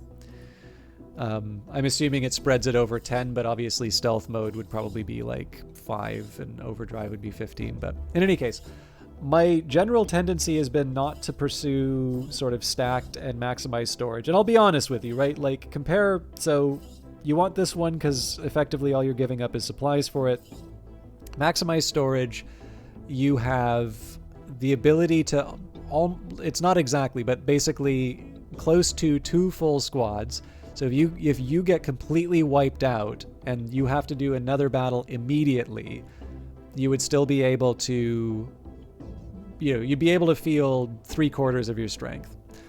Parallel repairs 4 is a really strong advantage. So that means instead of waiting for your units to be repaired in sequence, which can mean that you wait outside of a base before you do the attack longer than you need to, that's another big advantage from it. But again, the cost of this is that your mobile base moves slower. And given the fact that when I have these things built, I tend to like to be able to just charge into the base after going into stealth. That's kind of counter to how I normally play the game. So honestly, I usually just go for optimized storage here and then sort of pursue this path. To essentially I try to upgrade the workshop as quickly as I can so that I can use rare components. I do notice a lot of these things seem quite a bit more expensive than they used to be, which is good because I tended to find that I was not really worrying that much about supplies. But in this case, I think the path we're going to go down, now that I've got my bay, we need 300 supplies for the new mech frame. There is, by the way, if you want to speed things up a little bit, if you go into the difficulty options, you can claim mech frames off of destroyed enemy units. I like playing with the default difficulty settings, so I don't have that option here, but if you find that you are sort of agonizing over your supplies and you want to just be able to pull that off of enemy units, you do have the option of enabling that. But yeah, the dilemma is going to be whether or not I spend... So after the 300 supplies for the next mech frame, I'm going to have to decide whether or not I spend the 1,200 to unlock my overdrive and stealth. Obviously, my battery is going to waste right now. Or if we try something a little trickier, we go for the 1,000 and get advanced assembly and then experimental assembly. Because what this does is this gives me the ability to sort of build the rarest parts. My guess is I'm probably going to go for these. And for the simple reason that it's all well and good for me to unlock advanced assembly and experimental assembly, but if I'm going to be spending my supplies to get overdrive and stealth, well, what else, like, what am I building these parts from? It doesn't matter that I can build uncommon and rare if I don't have the supplies for it. So in this case here, something that will get me those supplies seems like a better choice than something that will cost me supplies at a time when those supplies are going to be used for something else. That's my intention, but as always, things may change. So clearly we've got some repairs to do on the Protector, but that's fine because we're going to be zipping around the overworld finding a fight. Again, if we want, we can go after the reinforced camp. I'm curious who this is. It's a patrol, so let's give them their distance. Patrols aren't necessarily tough to deal with. It's just nice to take on a more attractive target. And this is one thing that's really changed over the course of early access.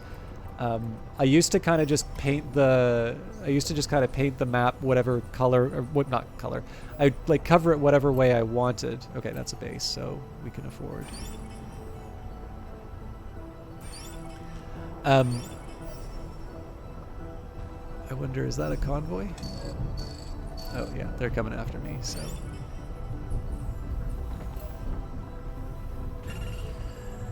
I think they're gonna give me... Yeah, well, we're up against a patrol anyway. So I'm going to make the most of this next little while. Reinforced convoy. Okay. So we'll take on the patrol first.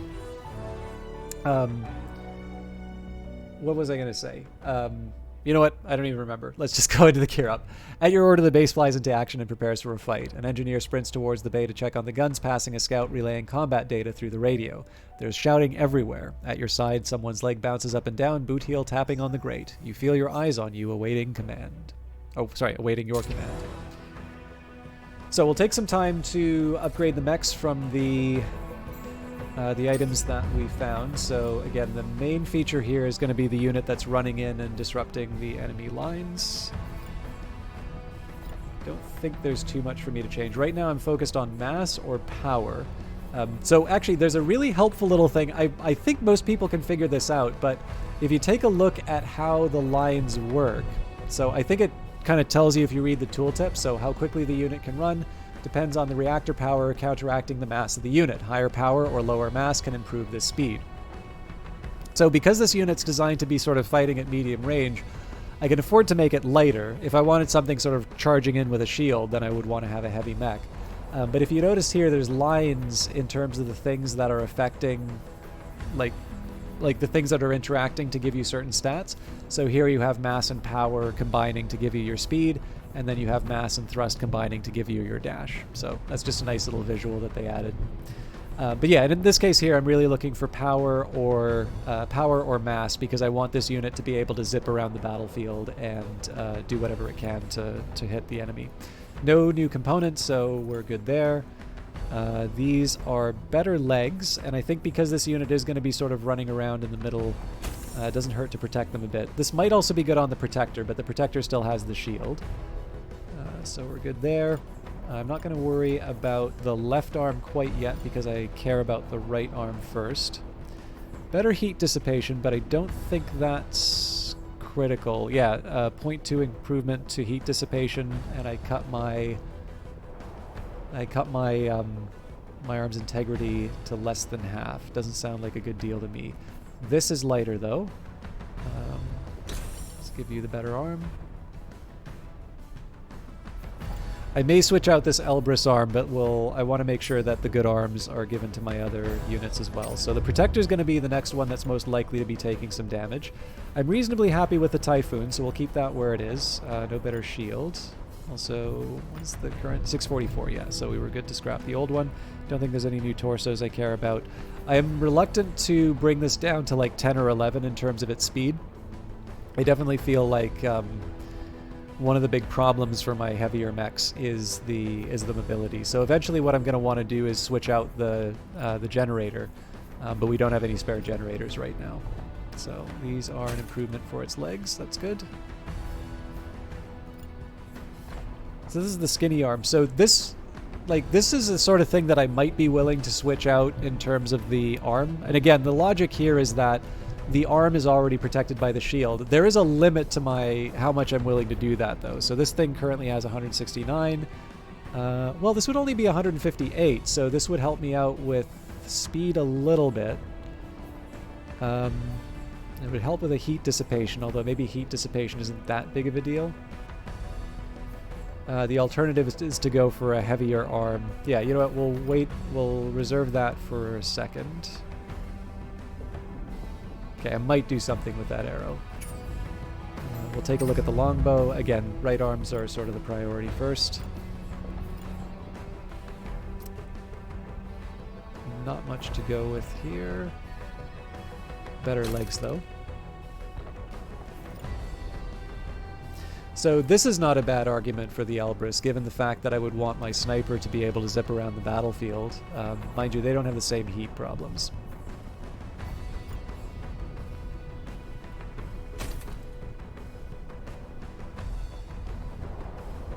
Now that's surprising.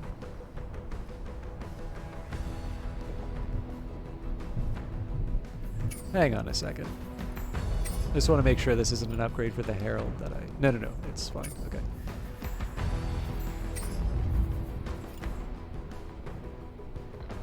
Alright, I'm not going to complain.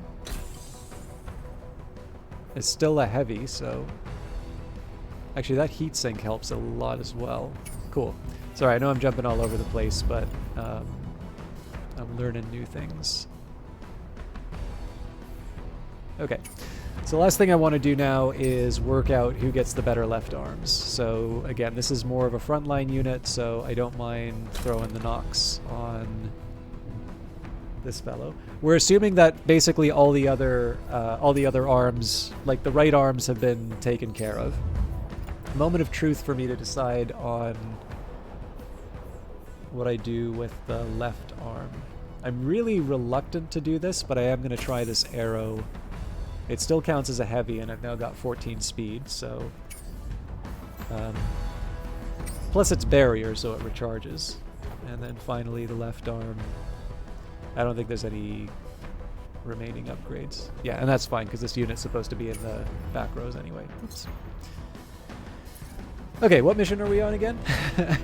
It's an elimination. There's one enemy mech, 2 tanks. It says it's easy. Interesting. So when your threat matches the enemy threat, even though we're a lower level, it considers it easy. I actually don't think that's a bad assessment. Let's see if it's true.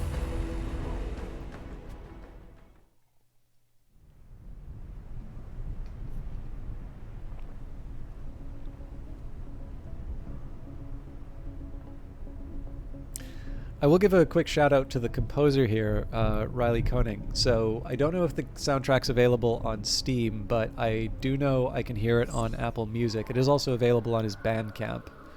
And he actually let me hear this song before it was brought into the game, which made me happy. All right, decelerating. Let's flank and finish them off. I think my pilot might be... Yeah, I think something happened to the camera to adjust the pilot. Oh well. What are we up against? So, 2 enemy mechs. Interesting. So, one's got a marksman rifle. That's going to be a big problem. And a sniper rifle. Oh, man. Okay, so I've got medium range units. Holy hell. That's an assault rifle, too. Okay. I cannot think of a group of units that I want to fight less. So the one bit of good news is they're all running down into the middle in this nice little kill zone here. So as long as I can kind of keep my head, there's some good possibilities here. So clearly I have no intention of repeating the mistake I made at the start of the first mission on this playthrough. I'm not going to collide with my own unit. The assumption here, of course, is that the Herald is going to be zipping off to the side and causing some problems. Now, I'm really intrigued by the fact that the unit with the sniper rifle is actually moving more aggressively forward. But I'm not going to question its intentions. I'm just going to capitalize on it. So that's mostly going to be an attack on the left-hand side, but I'll live with it, right? Okay, then it's firing missiles after the fact. So the big thing I want to do here with my with the protector, there's no way that I'm going to be able to do anything with the machine gun right now. But I do, if I can, at some point want to get... I kind of want to be the gateway here, right? Because if I can just fire a machine gun straight through the middle, even if I'm not directly attacking an enemy unit like this, chances are they're still going to get hit by the friendly fire. So, case in point... Well, no, that's not quite. I was sort of hoping I'd be able to fire on this unit here, but that's not going to work out. So it's a little bit of a Hail Mary. I honestly don't like extending attacks over the next turn, because it gives the AI an idea of what you're going to be doing. And of course, that if I was looking at this marksman rifle, I'm like, okay, well, we'll just fire on the guy who's shooting at my ally. But I'm on a decent enough angle that I should be able to sort of just move off to the side to deal with that. Finally, of course, we want to open some space for the sniper, which I'm sure we have done. So the question is, can we deliver?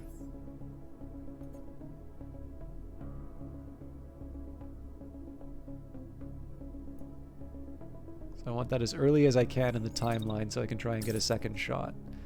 Alright, so if I try a second shot, then I wind up hitting my own unit.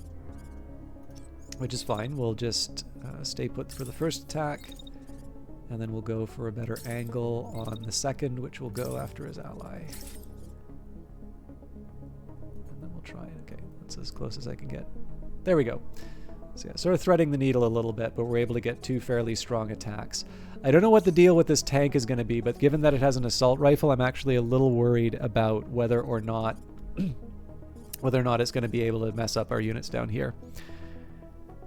Do you think the prediction mechanic is an entirely necessary thing for the game, or do you think it would be possible to have reasonable gameplay against an even opponent?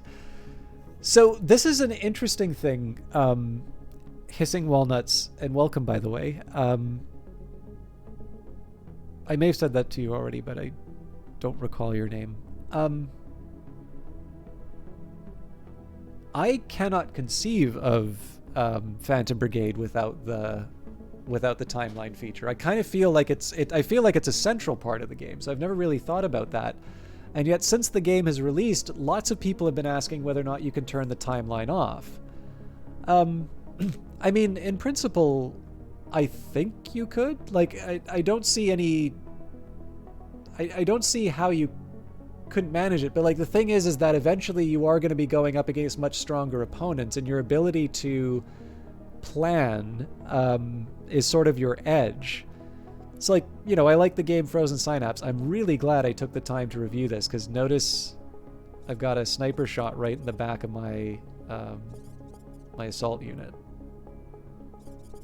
So that's not that hard to fix, though.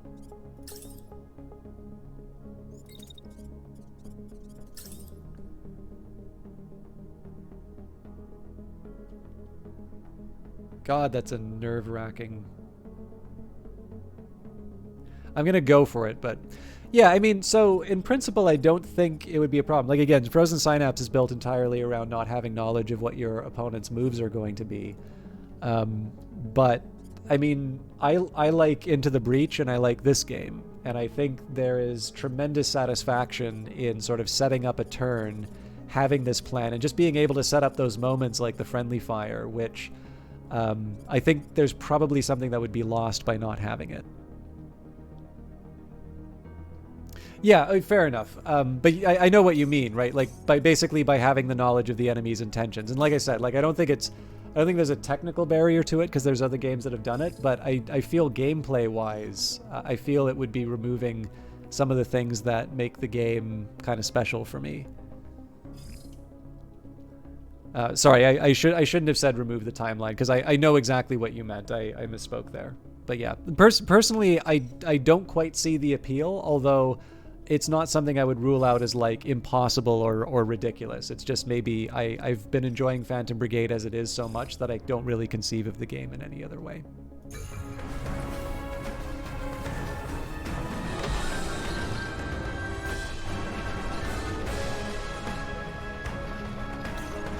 Ooh, that was a good... Nice!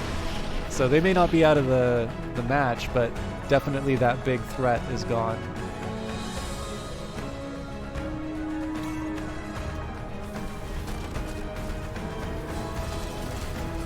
Oh, Jesus.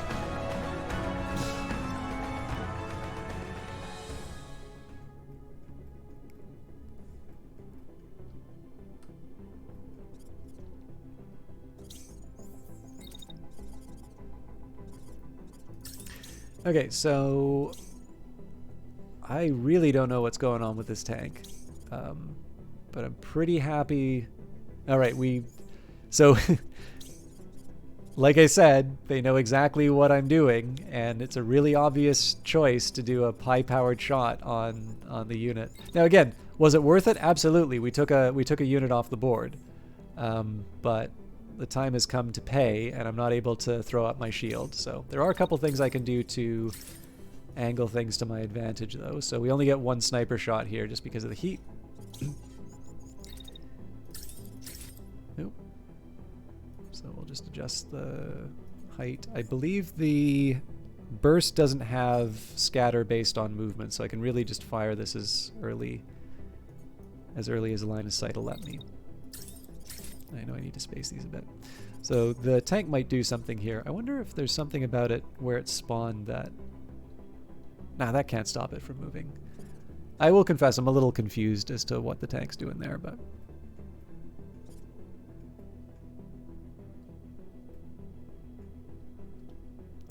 Yeah, so I don't think PvP is on the plan at all. There are definitely... Like, I think there was talk in early access. They had a rival system that they were experimenting with, but in the end, like, it would have meant having to cut out the things that were sort of central to the game. So I don't believe that was implemented.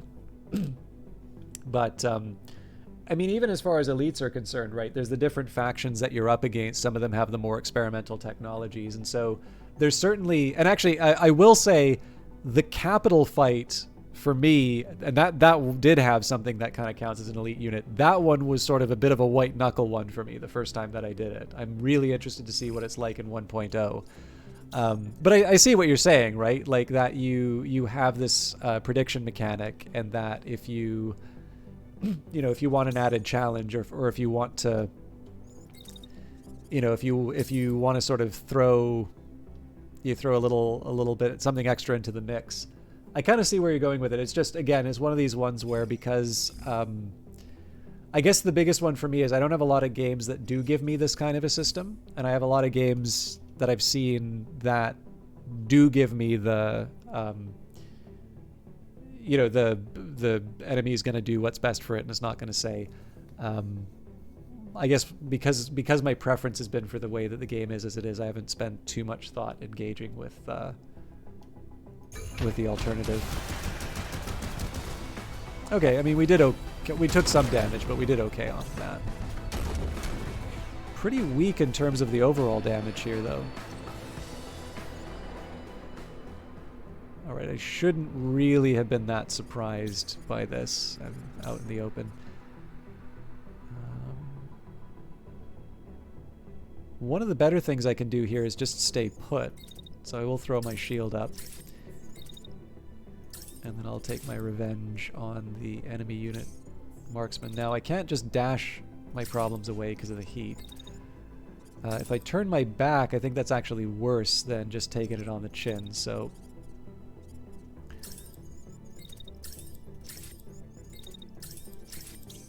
How much does that thing do? Jesus Christ, 644? That could kill me.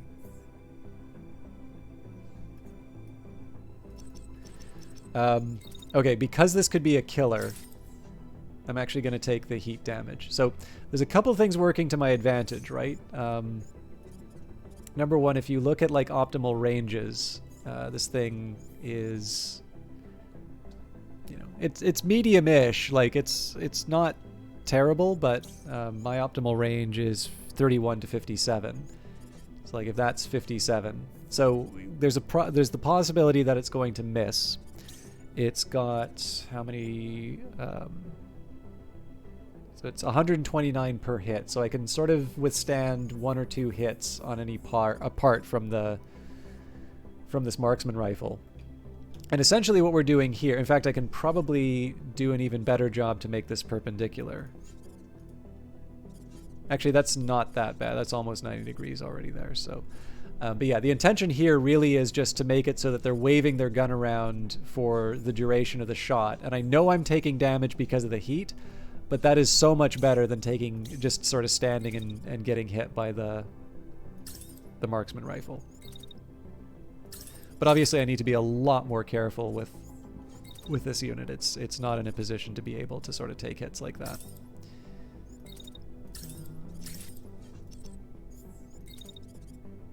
This is basically the price I pay for having a unit that's designed to be fast.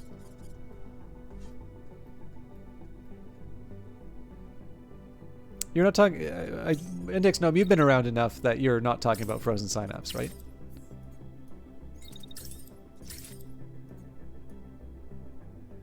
I'm sure there are other ones. Actually, wasn't it Julian Gollop, the XCOM guy? He did a game called Laser Squad that did this, didn't it? Or not exactly like this, but I think there was something similar.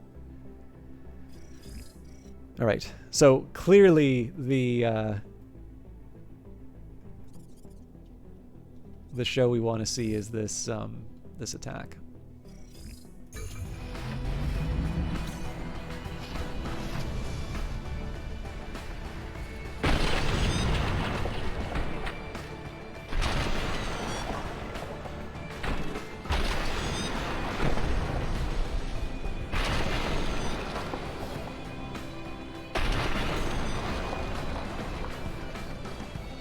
That was so worth it. Oh, does it hit the tank from behind? Oh, that would have been a great miss.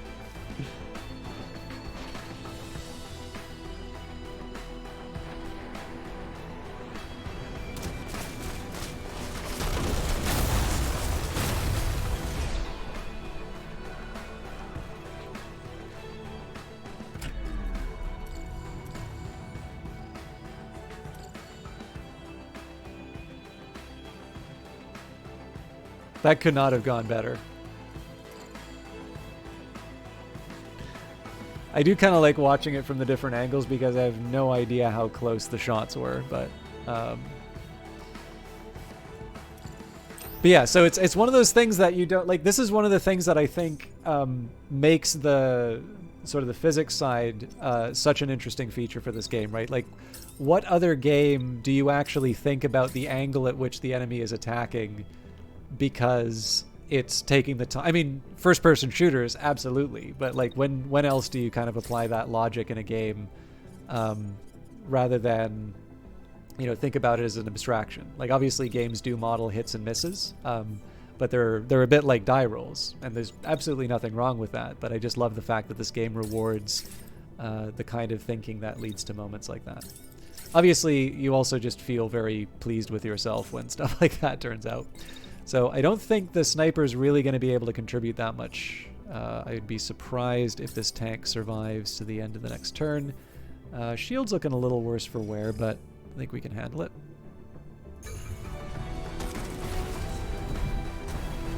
Barely.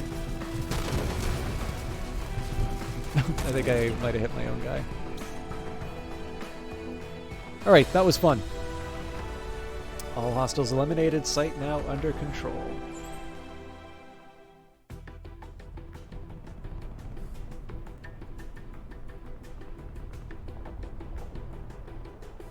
Yeah, and that, or the, you know, they're overtly tile based, or they have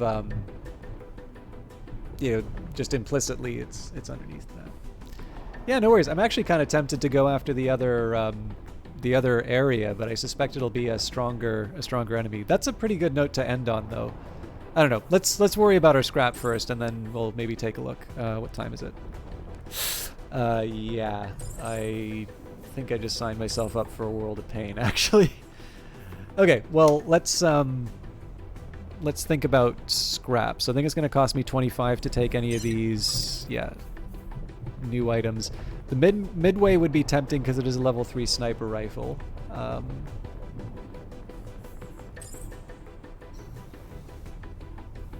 don't know. It's all level 4 stuff, right? So let's grab the level 4s and run, even if it means I'm leaving 5 on the.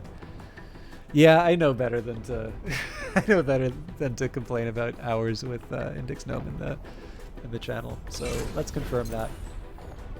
All right. I have no idea what I'm doing next turn. Clearly we need to repair the protector. Probably we'll go after the reinforced convoy. It is it's a tough one to fight, but we're gonna get so much scrap out of that. This is probably the main reason why I wouldn't actually extend the stream any longer. But I think that's where we're gonna go with it. For those of you who are new, obviously a lot of you subbed with Prime, followed. I really appreciate that. For those, I know a lot of you are just here for Phantom Brigade, and it's a wonderful game. So if you are interested in more Phantom Brigade from me specifically, I will very likely be doing that in a week. So Wednesday's kind of been a Brace Yourself Games day for forever, it feels like, at least for the past year, maybe two. On Fridays, I've wound up doing a lot of Cyberpunk lately. I have been meaning to get back to Against the Storm, but it's also been just a really rough couple of weeks, so it's nice to play something that doesn't require as much brain power. But yeah, if you're just here for Phantom Brigade and you want to see more specifically of this playthrough, I will be back on Wednesday with this. And then, of course, I do upload I upload these videos on YouTube as an archive. Twitch requires you to kind of keep exclusivity for 24 hours.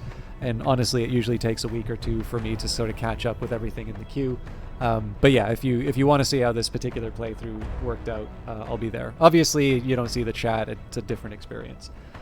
Somebody, actually, if any of you were asking about, on the odd chance that one of you was asking this in the Steam chat, because I didn't get a chance to write down the name, but somebody was asking whether or not the Brace Yourself video would be available elsewhere. I have a copy of it, and again, Brace Yourself are cool people, but I did do that for pay for them, so I want them to get the most that they can out of that first, and then if it winds up going off into the ether afterwards, I might just send an email, hey, do you mind if I put it up on the YouTube channel or that. But this is a brand new playthrough, so if you're watching this on VOD or whatever, this is the first thing to see in the official 1.0 version of the game. Sorry about all the disclaimers. But yeah, for those of you who are just here for the sound of my voice or for something to put on in the background, I'm usually on Monday, Wednesdays, and Fridays. I try to start at 7 o'clock Eastern time, but in truth, these are all the videos I was doing. These were the abandoned versions of these.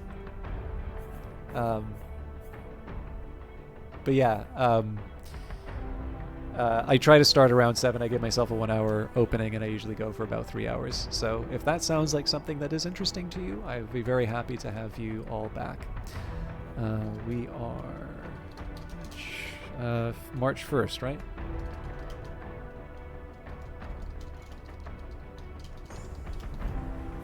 I get forgetful.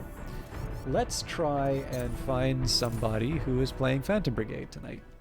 I don't think that will be difficult, so just bear with me a second here while I figure this out.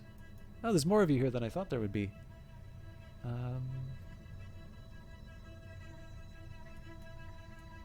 Great, thank you everybody. What have we got?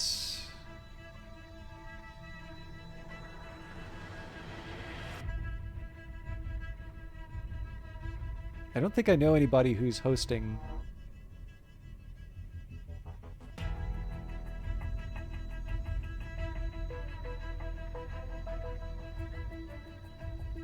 I don't suppose any of you happen to know any of these broadcasters who are streaming Phantom Brigade. Where I can, I like to I like to host people who are on the smaller end of things.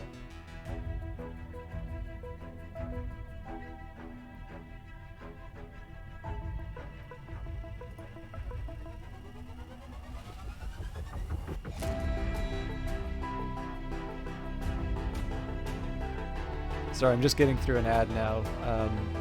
I've always had I've had some bad luck whenever it comes time to host people who I don't know. Sometimes they wind up being, like, their mic isn't working or something like that, so. Trying to look for people who've maybe just started playing.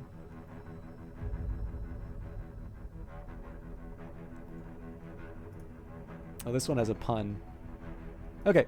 I am going to try hosting Sambidextrous, who titled their stream Mexcom.